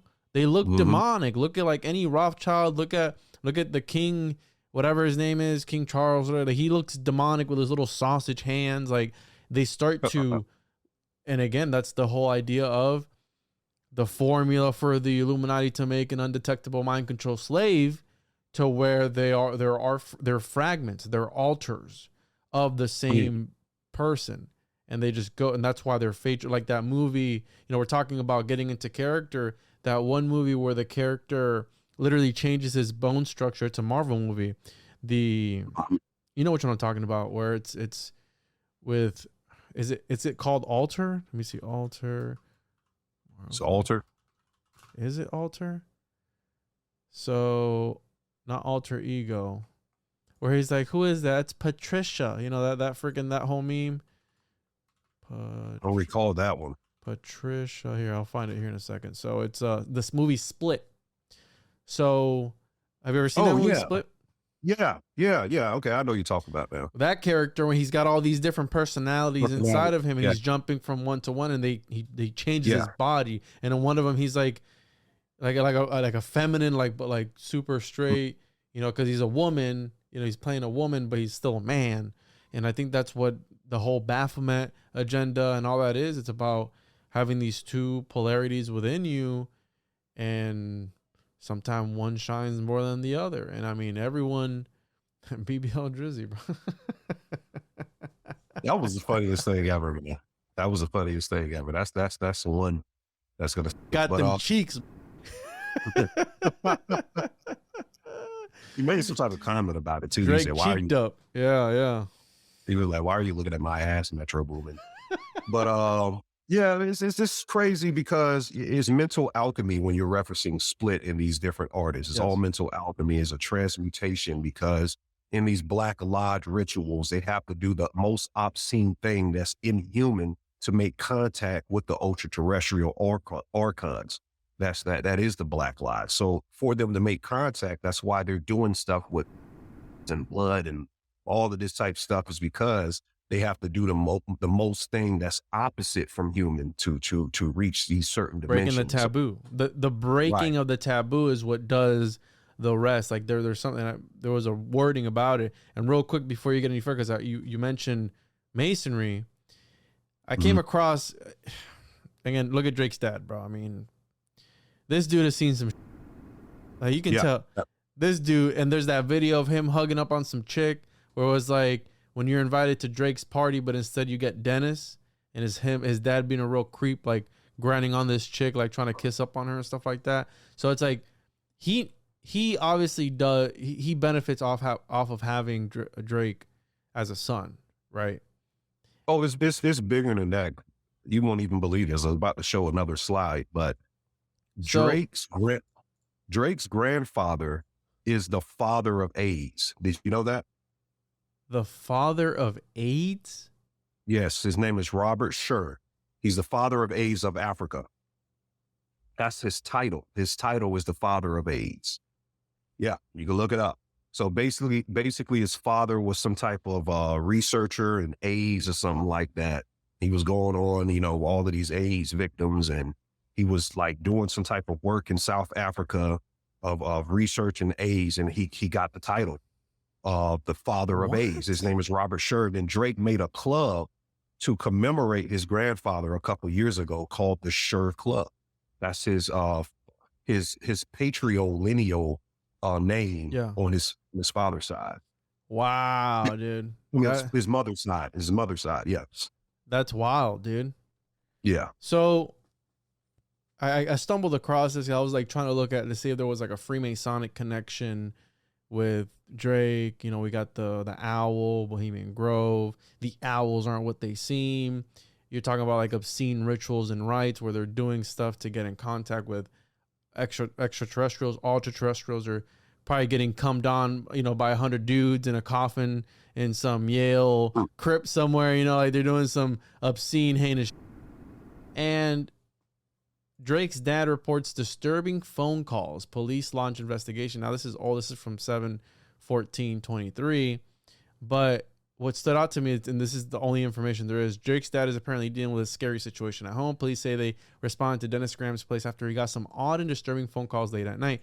Law enforcement sources tell TMZ someone called twice and texted Dennis over a course of 15 minutes Wednesday night, with the person on the other line allegedly rambling about Freemasonry and Dennis being Drake's dad, and that was enough to get the cops involved. So, oh, wow. And that's all there is on this, bro. And here he got him a Maybach or whatever that is. You see, it's a Rolls Royce that he got him for Father's Day in 2018 or something or other. And so, yeah, rambling about why would you just drop this part, like about Freemason? What did he say about Freemasonry? You know, like, that's what it is. That's all it is. It's a form of it. And yeah, like Kendrick said, I think Dennis, I think you should ask for more money. More money. More money. Yeah, this stuff is great. That's wild, dude. And here's the Graham family coat of arms. I was trying to find to see if there was anything, you know, the crest on the coat of arms, and there's like an eagle killing a heron or a crane, which is interesting. Oh, wow. And you know, that's alchemical right there. The crane is the magnum opus. You know, the crane feeds its young. And so, you know, I was just trying to find connections, see if I can find anything. Yeah. But yeah, what a weird thing to say. Oh, what was he talking about? He's talking about Freemasonry. Why the did you just say that part? Like, what was he saying about it? Yeah, it's like real vague. Like they said, yeah, he's rambling about Freemasonry. So they're just telling you, yeah, we have this ritual lined up. You know, they're telling the public it is a Freemasonic ritual. It's connected to the dates. But also going back to what I was saying before, Kendrick also said your best work is a light path. Then he said Prince outlived Mike Jackson. What people don't know, that's a double entendre, because there's another rapper named Daylight that writes with Drake. And Daylight is a very interesting character. He does all type of stuff, but it is esoteric of his name being Daylight. And he's inferring that Daylight is actually who's behind giving Drake all of these hits. And going back to Prince again, Drake's uncle, Larry Graham, was a vocalist and bassist who played a part of Sly and the Family Stone in Graham Central Station. He actually worked Drake's uncle with Prince on multiple occasions. Going back to how all of these people are connected in the industry, Larry Graham collaborated with Prince in the 1999 album Rave Unto, The Joy Fantastic, and he collaborated in the 2001's Rave, you know, in an album called The Rainbow Children. So it's all types of stuff. But yeah, but going back this one more time to the Dog Star, I want to nail this because this is something traditional that's esoteric. The original word for God was Netcher, which they call Neteru, which is Nadjar, Gaddad, which is, you know, Ugaritic, that's Akkadian Ugaritic, it means deity. And then Aramaic is Gad, which means fortunate and lucky. Then it became German, Gad became Gut or Got, and it was turned into Gudan, which is God. So in the reverse, now God becomes dog, because the Nadjar or the Neteru is said in the Egyptian text to come from the dog star, bro. Going back for all the dogs, Top Dog Entertainment in entertainment and notice there's a Malian tribe called Dogon, visited by beings they called the dog ear. The Nomos. And then the Nomos. And then the Dravidians, they come from the star Procyon, which is also called the dog in their culture. You know, the star constellation called Canis Major. Canis is the canine, the dog. And then in Tamari, we have the deity over the dead, like we said before, Anpu Anubis. And in his name, Anpu Anubis, you get Anu, meaning on high above. In Greek, it's Ano, meaning above, and that's the title of the Sumerian Most High God, Anu, which is Anu, the city of Re, which is the sun. Shout out to Jasmine, Esoteric Knox with that. She helped me break that puzzle, with that whole thing. But yeah, there's a lot of stuff with Drake because the dog stars, like I said, is next to Draco, the constellation. And both characters in the year of the dragon, because Ken, in Kendrick's name, which I'm going to show real quick, Kendrick also is connected to the dragon. Where's that picture I had of Kendrick as a dragon? Okay, right here. So he was in a video called Humble. His hair was on fire. Ken's etymology means head on fire. You also have John Kennedy, which means red hair, fire red hair. What happened with him, with the sacrifice, and he's the Chinese sign of the fire. It was the Illuminati worms that exploded in his head, bro. It wasn't even a bullet. It was a symptom of the Illuminati parasites that died in his brain, probably. Yeah, it's just very weird with that whole thing. But Kendrick is interesting. He has a video called DNA, and he has Don Cheadle from Marvel in the video. He's freaking out right here. But Don Cheadle played in Rush Hour as a character called Ken, going back to the dragon. He played a karate guy in Rush Hour called Ken, and now he's in Kendrick's, music video. I didn't know that connection before. But they're the double dragon, relative to Street Fighter, Ken and Ryu. Ken and Ryu have these moves where their fist is going up, Ryugen and Mayugen is talking about the fist of the North Star, which is another anime speaking about the dog star, the fist of the North Star. But you have Ken and Ryu, which are both the double dragons. So Drake is the dragon coming from the north, the Draco of the north. Kendrick is the dragon coming from the west, fire and ice. This was just hilarious when I saw this. I don't know if you know what happened with that guy, but there's a connection between them both.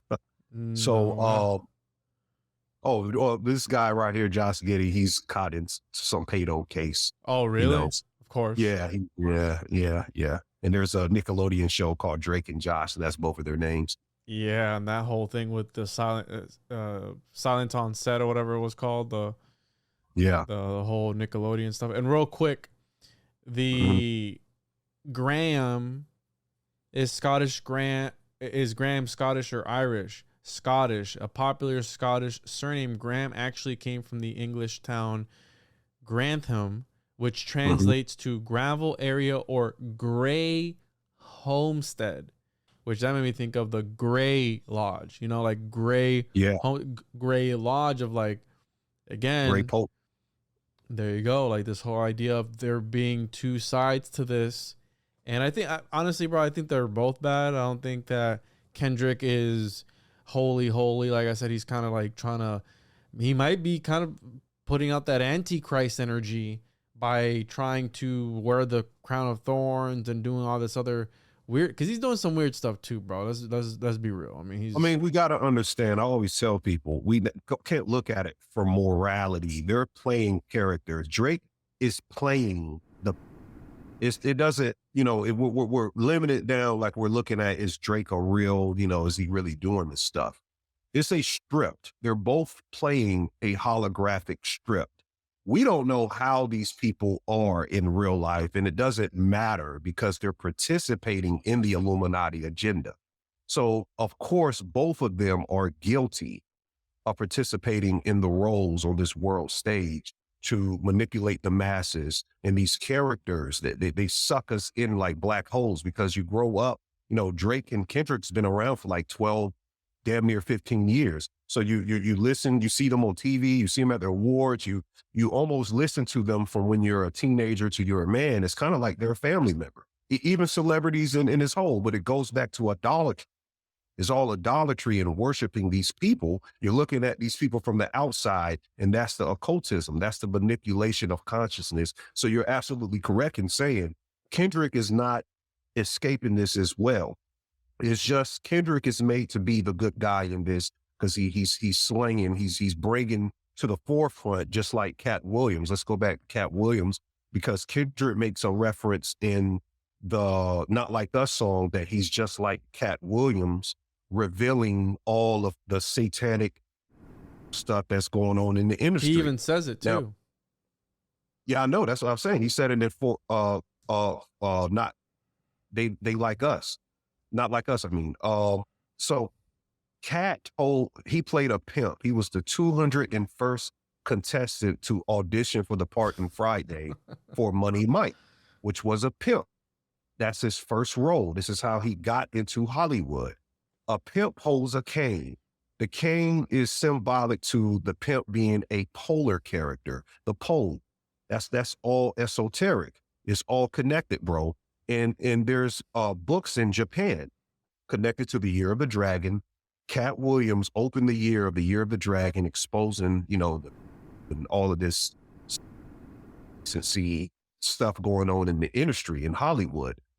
The Cat and the Dragon is a big fairy tale in Asian culture, bro. So the cat is connected here to the dragon. That's why he's the one who comes out first, you know, and starts the whole thing off or whatnot. And he's the cat, the opposite of the dog. You know what I'm saying? So it's like good find. Yeah. Yeah. The polar opposite. He's the cat, you know, and that's crazy, bro. It's crazy, bro. And also, you know, going back to the North Star, you know, you have this emblem of the ship's hymn, or what steers the ship, you know, when it's out at sea. And then you have the lighthouse, representative of the North Star, symbolic of Sirius. Remember that chain he had on? Let me try to pull it up real quick. Said it was a compass or something like that. And then he's talking about the Anunnaki and some other craziness. Yeah, the woke chain, you know, is connected to the whole woke thing, but it is actually what I'm showing in this picture right here. So this is his chain, and it's actually this. It's the ship hymn to the North Star, or that's at least the iconography of the symbolism, is what I'm saying. So they know what's going on, bro. They know what's going on. So yeah, Drake, Dragon from the North, is also connected to Diddy, because Drake is this generation's Diddy, bro. Drake is this generation's Diddy. That's what you have to understand. Why you think the biggest movie that came out early this year was Godzilla and King Kong. Diddy's name is referring to Diddy Kong, the monkey. The monkey, and it's interesting because Orion is called the Monkey Head Nebula. So it goes back into theology. Yeah, it's called the Monkey Head. You see it right here, Monkey Head Nebula. Yeah, it looks like a monkey. Yeah, it looks like a monkey. It literally looks like a monkey. Yeah, so Diddy is playing the archetype of Orion. Drake is Draco, and they're both the biggest people right now being looked at as, you know, either pedos or stuff like that. And his name is Puff Daddy. And there's an actual story or a series, an animated series called Puff the Dragon. I don't know if you ever read those books. Yeah. But you have Puff. Yeah. And back when Diddy, back in 2001, Godzilla was the biggest movie out. And 2001 was another Year of the Dragon. It was a Year of the Dragon. And Puff Daddy did the main song on the Godzilla soundtrack called Come With Me. Come With Me, you know, so Dragon for Dragon right here in the Puff the Dragon. So I'm just showing you the connection with Drake, Diddy, and there is all connections because astrologically, Draco Orion is also near So Casio. go back real quick, dude. Did it say featuring Jimmy Page, bro? Yeah. Starring Featuring Jimmy Page. the musician Jimmy Page? Not sure. I'm not sure. I didn't look into Hold that. on, let's see here. Puff Daddy. Because that would connect it to the Great B666, bro, with the Boleskine House and the Portal to Hell, because Jimmy Page owned the Boleskine House. Puff Daddy starring Jimmy Page. Yeah, dude. Jimmy Page. Yeah. Oh, it's not. My bad. I thought you was pulling it up on my end. Jimmy Page. Let's see here. Yeah, Jimmy Page and Puff Daddy. Oh, no. Oh, no. Dude, Wow. that's wild, dude. Yeah, that's crazy. That's crazy. But yeah, like I said, it all connects. I'm telling you right now, bro, it's like real syncretic, synchromysticism. Have you read the mysticism. lyrics to this song? What, to come with me? Yeah. I heard it, but I haven't heard it in years. What's in the lyrics? So, hear my cries, hear my call, lend me your ears, see my fall. It's reading like a ritual. See my errors, know my faults, time halts, see my loss, knowing I'm lacking, backtracking, where I met you, pistol packing, itchy finger, trigger happy, try to trap me, bad rap, wiretap me, backstab me, break the faith, fall from grace, tell me lies, time flies, close your eyes, come with me. I'm gonna to fight you. I'll bite you. Can't stand nobody like you. You can't run. You can't hide. It's interesting because he beats his women. No surprise. Close your eyes. Come with me. I'm gonna take you with me. I'm here to stay forever and ever. And a day that's never. Come with me. Yeah, come with me. Yeah, and Tupac says, "Come with me, Hail Mary." So it all connects, bro. It's all ritual rites. Yikes. And also right here, you know, the woman name is Cassie. Cassie is Cassiopeia. That's what Cassie short for, Cassiopeia. You know, so this I'm trying to tell you is Orion, Draco, Cassiopeia, Polaris, North Star, Sirius symbology is all astrotheological. You know, that's I just wanted to show that part. But and also pull up that picture you had of Drake at the beginning, bro. Which one? It was like one of the early ones that he pulled up, or it was like one of his early albums. All right, that one right there with Michael Jackson. Yeah. The one. Go over one to the left right there.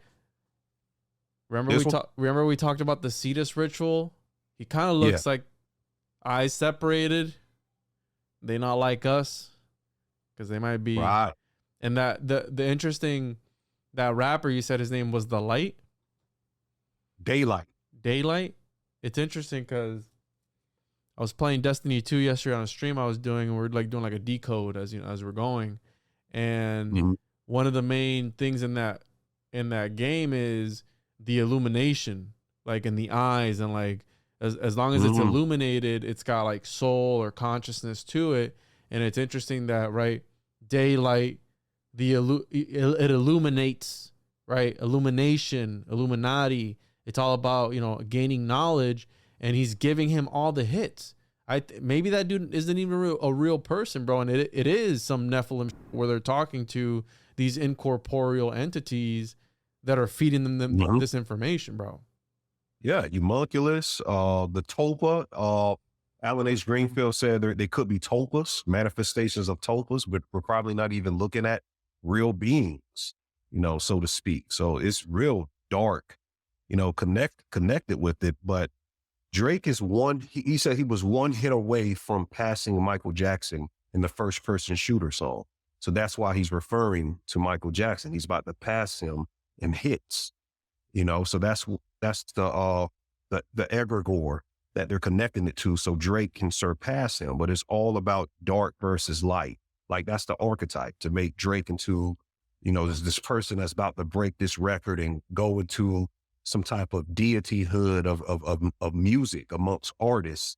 And Kendrick has to come, as a Christ figure to slay the dragon, as Michael Jackson, so all of this connects to, and this is Drake's grandfather here, if you wanted to see him, with his grandfather, the father of A's, like we talked about earlier. That's But wild. yeah, all of this connects to Lucian Grainge. Lucian Grainge is the character that we should actually be investigating, because all of these artists, Diddy, Kendrick, and Drake, they're up under Lucian Grainge's Universal Music Group. All of it points back to him. And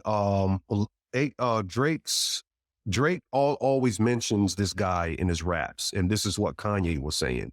The reason why Drake is a formidable force in the music industry is because of his daddy, Lucian, Kanye's words. And did you know that Lucian this year was just listed as an accomplice in one of Diddy's documents? You know, and there's not a peep about it in the media, but he was actually listed. You can go right now and look that up. And he's been getting a whole lot of profits from this Kendrick and Drake beat. He's the one who owns both sides. Wow. You know, and yeah, he owns both sides, but he has Diddy. Diddy's up under him too. So these characters, Diddy, Kendrick, and Drake, the biggest polarizing figures of 2024 currently, outside of Cat Williams and these other things, right now in the moment, this guy, he pretty much owns all of them. What you want to say financially, he's worth over $50 billion, you know, probably even more. But and Diddy's got the Michael Aquino eyebrows in this picture, bro. Yeah, Diddy looks different every time I see him, going back to the Homunculus, Nephilim. Yeah, he just looks different. Every time I see him, his eyes look different. It looks like a different person, you know. But yeah, so it's all ritual, 6 months, 6 days.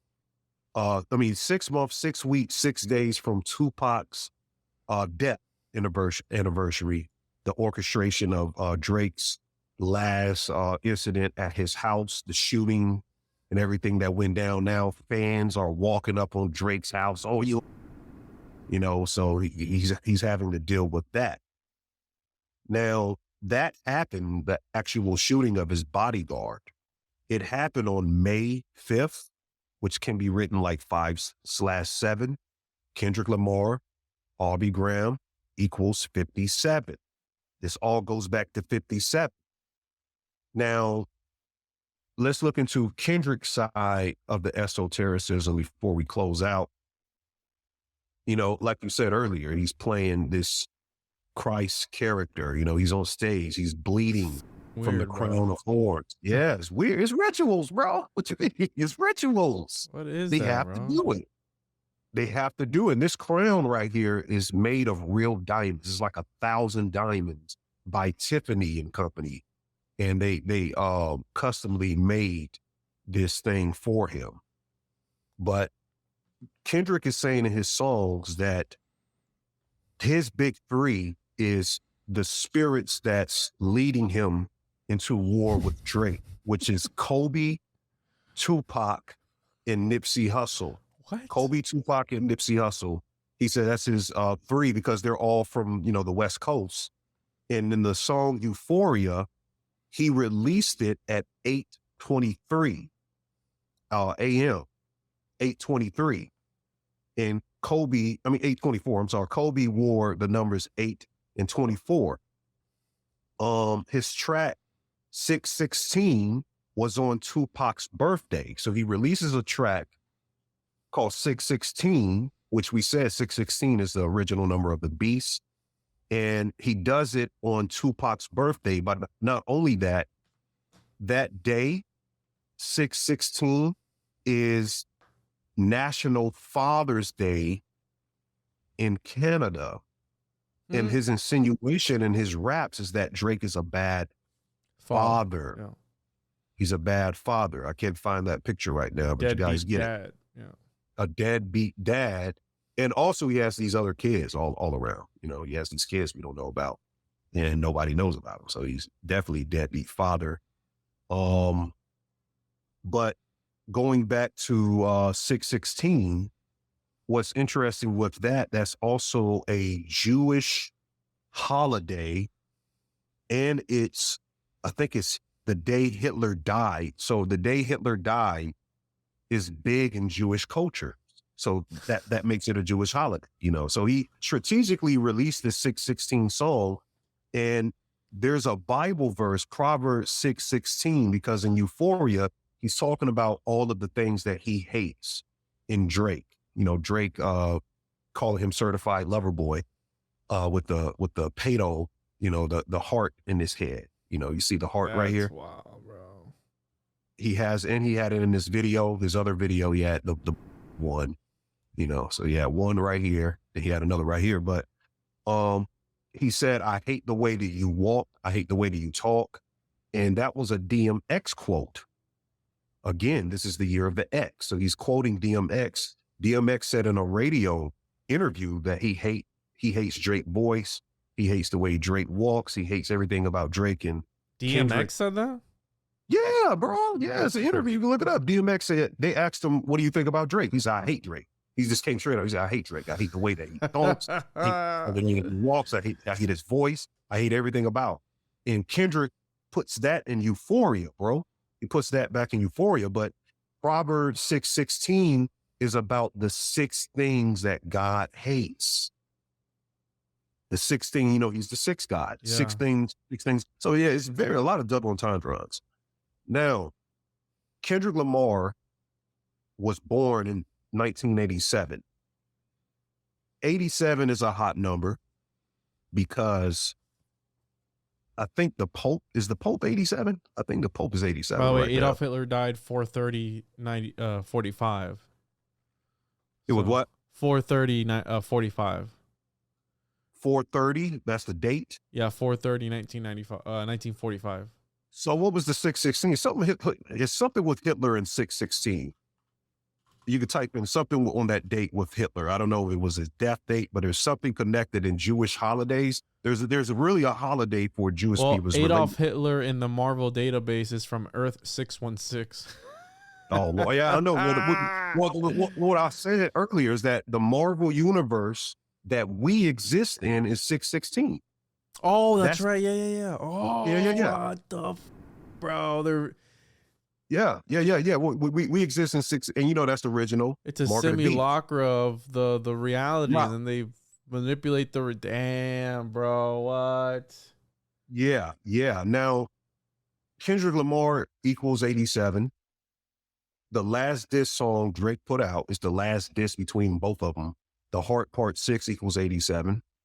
He references Ozempic. He says Drake is hooked to a drug called Ozempic. That equals 87. He's born in 87. This is the 87th year of the Pope. The Pope is 87 right now.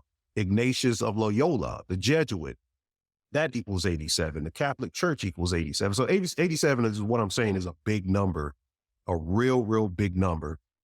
And that diss track 616 came on the 139th day of the year. The day of the Pope's age.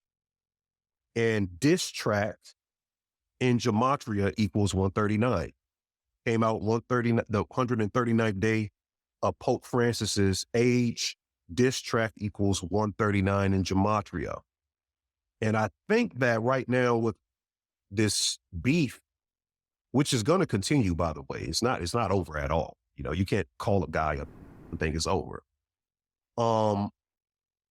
Drake inferred that Kendrick went behind his back and went to the Tupac estate and told them that Drake used Tupac's voice as AI, and that's what got the tailor-made song taken down from all of the platforms.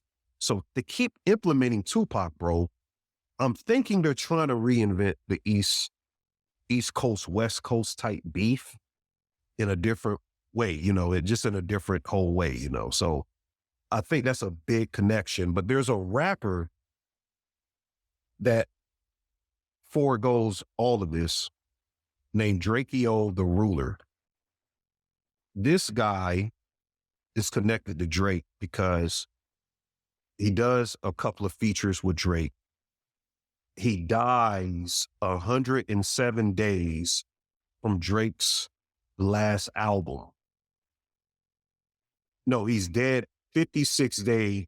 Okay, yeah, he's dead 56 days from Drake's birthday, and that's 107 days from his last album. And he was killed by a knife, Drakeo the Ruler. He was killed in a knife fight. Drake has a song called Knife Talk. Drake has a song called Knife Talk. With 21 Savage? With 21 Savage. And 21 Savage has a knife on the cover on his of his head. Yeah. It's a tattoo in his head. It's a knife. And Drake has 21 Savage's head as a actual ring, what you call it, the doorbell ring thing at his house. His doorbell ringer is 21 Savage's head with the knife in the middle. It kind of looks like blood, when it's coming down. You also got this one too, with that knife. And there was one more that it was like a weird album cover. This one, I think is it this one? No, it's not this one. But when you showed me that, this one, this is the one I'm talking about. Is that a rose petal? What is that? Let me look at it. Hold on. Savage Mode. Yeah, this is esoteric. It is connected to, I think Donut showed this before. Donut shout out Donut. It's a symbol of the rosary cross. It's like a occult, sector, but it's actually replicated from the symbol that Donut put up. So you guys go back and watch that video. I think it's the 666 Diddy video he put up. So, all right, keep this in mind here. The knife. Yeah. And it's a Bowie knife. All right, bro. Keep that in mind. It's a Bowie knife. All right. It's a type of knife right there. And this looks Bowie. like looks like a rose petal. Pull up the head again that you had. I want to talk to you about this. And I think I've mentioned it to you before. You've heard about the magical Negro, right? The delectable Negro. You've heard about that before. How they use, again, this is almost like there's a reason why they have the pygmy heads, and the mummified pygmy heads, and almost using it as a sort of talisman. And Drake has done some features that are garbage. I'm gonna be like straight ass. Like the rapper is like garbage, but he does the feature. So I'm thinking like, are these thinking outside the box? Right? Are these sacrifices to like power up, his infinity stones, if you will, to like charge up, to control the universe or whatever it is? Yeah, it's kind of like, what's that rapper out of Chicago, Lil Durk? Everybody around this dude dies. I don't know why somebody would stand next to Lil Durk. Everybody, if you look into Lil Durk history, everybody around this dude dies. Everybody. But I think Drake as well. I think there's deaths connected in the industry where these artists did songs with Drake, but they don't kill big artists, that much. The big artist has to be for a big feast for the entities or it's like Dark Souls, bro. You take the souls, you kill it, take the soul, and then it powers you up, Right. But there's a pattern with rappers. For them to become big, they have to sacrifice these no-name rappers that actually have the real talent, for the music industry. They just don't have the voice or the cadence or the image. They don't look right. So they kill these small rappers. Ghost writers. They're ghosts, bro. Yes. They're literal ghosts. There's a reason he's got all these ghost writers. Yeah. They're ghosts. Yeah. Bruh. Yeah. So Mm-hmm. Because I got this connection with this right here, bro. Mm-hmm. I think this is another connection to mind control and homunculus. Now, I recently stumbled across this and I just did a short on it. And have you ever seen this video before, bro? We Were Once a Fairytale. It's a short film by Spike Jonze. starring Kanye West. All right. Yeah, I did a whole breakdown on this. It's a long time ago. This is from 2009, but check this, right? Yeah. So it's a bizarre video. And somebody sent this to me. Shout out to Sean Chris from Kill the Mockingbird. He's like, bro, what is this? You got to do an episode on this. You got to do a clip on this. And I was like, what is it? He goes, go in around 9 minutes in. I'm like, all right. So long story short, Kanye West is at this party. He's drunk and he is trying to flirt with the women, but he's like embarrassing himself. He hallucinates that he's having sex on a couch with a woman in leopard print. So that's why it was interesting that Diddy had the leopard print.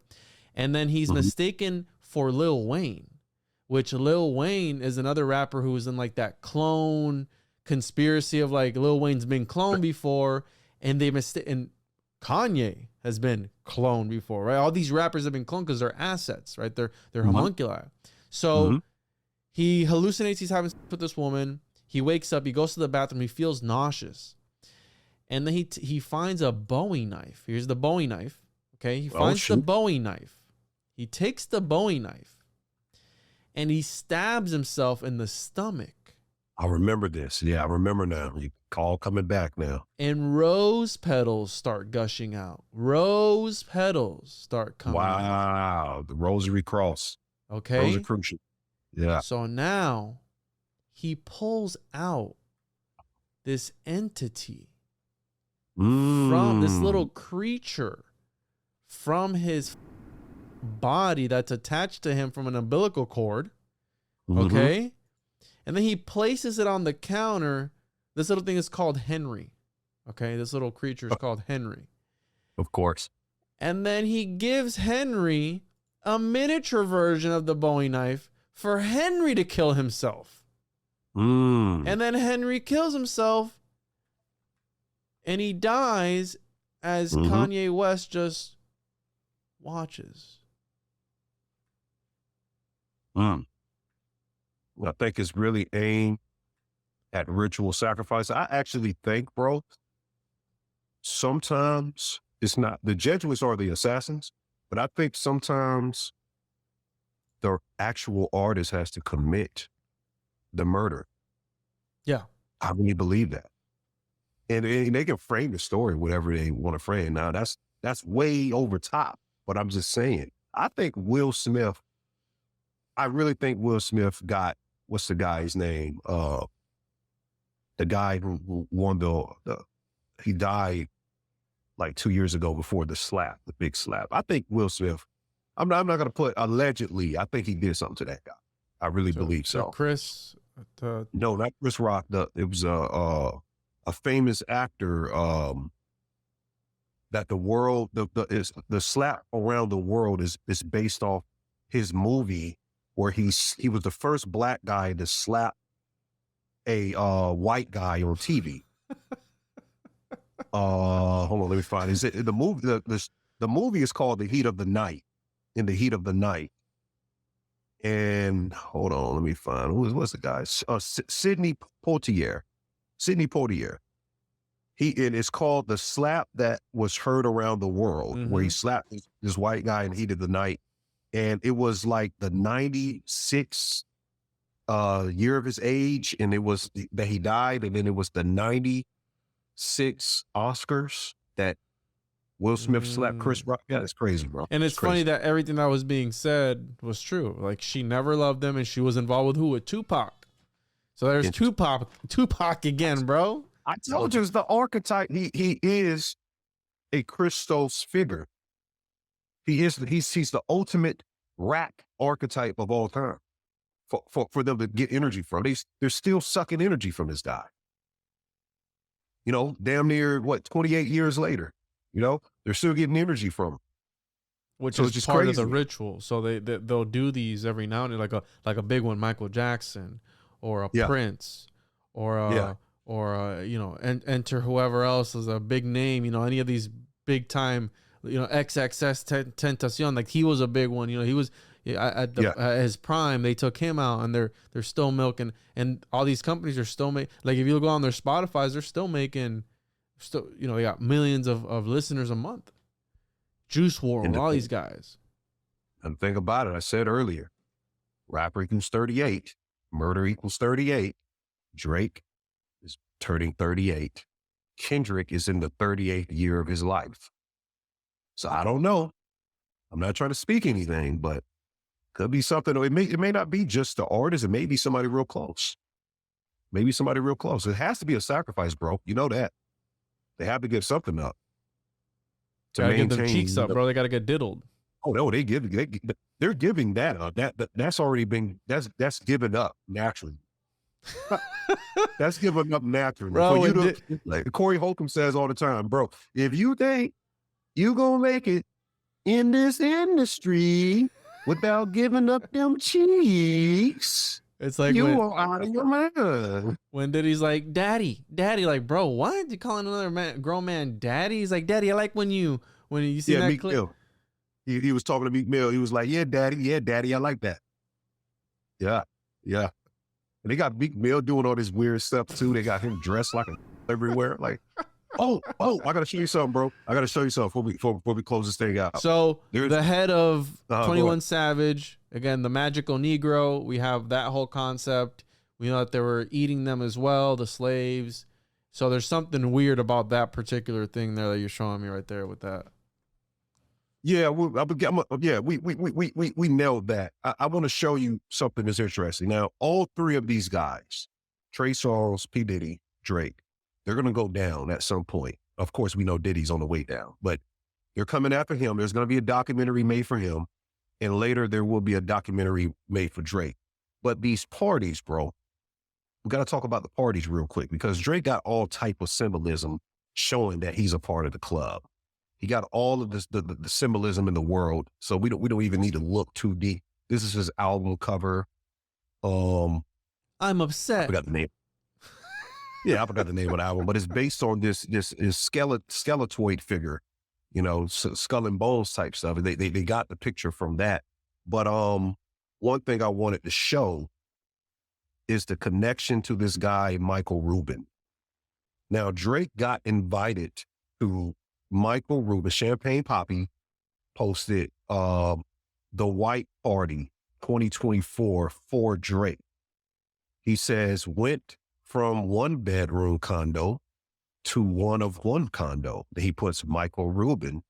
But this image here, I think you could break this down better than me, bro. But if these Illuminati eyes, these weird, I don't know, like some weird homunculus got a stuff. dog on the right hand side there with the dog ears and like a dog head on the right top right. Got a set of cheeks at the bottom right there. Somebody getting their cheeks clapped. So it's imagery. So this is Michael Rubin, right? And there's a lot of pictures with him, with Drake. There's a lot of featured photos. I don't even know. This guy looks like a fake person, right? I don't know, NPC type dude. He literally looks like a fake person. Like, it's crazy. But Jay-Z, Robert Kraft is connected to this Michael Rubin guy. Look at this guy. He does these all-white parties, right? And he's always touching up on these guys, bro. This Michael Rubin character. He's always touching up on these guys. He's in bed with Robert Kraft, the owner of the New England Patriots. Like, what is all of this right here? And remember what I said about Michael, you know, slaying the dragon, or the connection to the dragon and Michael Jackson. So there's always this character I see in rituals where they got to have a Michael somewhere. This is him with Damar Hamlin, the guy who faked his death with the Buffalo Bills, you know, on the field and everything. Tom Brady's in it. They got Quavo. They got Travis Scott. I don't even know who this guy is right here. You know, with other people. Kimbo Slice? No, that's James Harden. Yeah, that's the basketball. Kimbo Slice dead, bro. Well, that's what I was saying, that he got sacrificed too after they. He did. Yeah. Hey, there is some numbers behind Kimbo Slice. Bro. Yeah, they got him for sure. Is that Tom Brady? Yeah, Tom Brady. He's real good friends with Michael Rubin. You know, Tom Brady's real good friends with. Why are you touching me like that, dog? I mean, look at this. This up. is the rapper. This is one of the biggest rappers in Atlanta, Lil Baby. You got Kyle Kuzma, hugging him from the front and Michael Rubin hugging him from the backside. So, and here it is again, this guy, he got some stuff going on with these rappers, and Drake has lots of photos with this guy. Like, Drake and this guy hangs out all the time. I don't even know why my photos end up low, but Drake, you guys can look it up. Drake and Michael Rubin is spotted together all the time. Like, there's so many spottings of them together. It's like crazy, but I think it all connects because at the end of the day, OVO is Bohemian Grovo. That's what it really means. Bohemian Grovo with the other vaginal option. Yeah, Kendrick nailed it with that. And you got the Red Man there too. If you go back real quick, got the Red Man there with his dad. Yeah, the Red Man. Yep. And the symbolism of the red this year. It's crazy. But this is him recently before he got his braids and looking like Thugnificent. And he actually had Thugnificent wearing the G-Unit chain in the video, because Thugnificent is supposed to be 50 Cent. Did you know that? No, I didn't. Thugnificent and Boondocks supposed to be based off 50 Cent. But Drake had the 50 Cent chain on in the Family Matters video, the diss against Kendrick. So Thugnificent is somebody getting his cheeks clapped, is referring to a rapper. You think 50 Cent's getting his cheek clapped? I don't think he is. Hey, man. If he does, he plays it off well. Let me tell you something, bro. You would be surprised. Some of them be like, hey, let's just go ahead. Like, the masculinity is one thing, but it's almost like you would be amazed. Some of these guys walk in the room and be like, hey, I can make you bust real quick. Like, that's how fruity it gets, bro. No like Diddy. No Diddy. Yeah, that's what I'm saying. I'm saying that the most masculine figures that you would imagine don't do it is probably the more aggressive ones. Yeah. Like didn't Terry Crews play like some, he played the white chicks, right?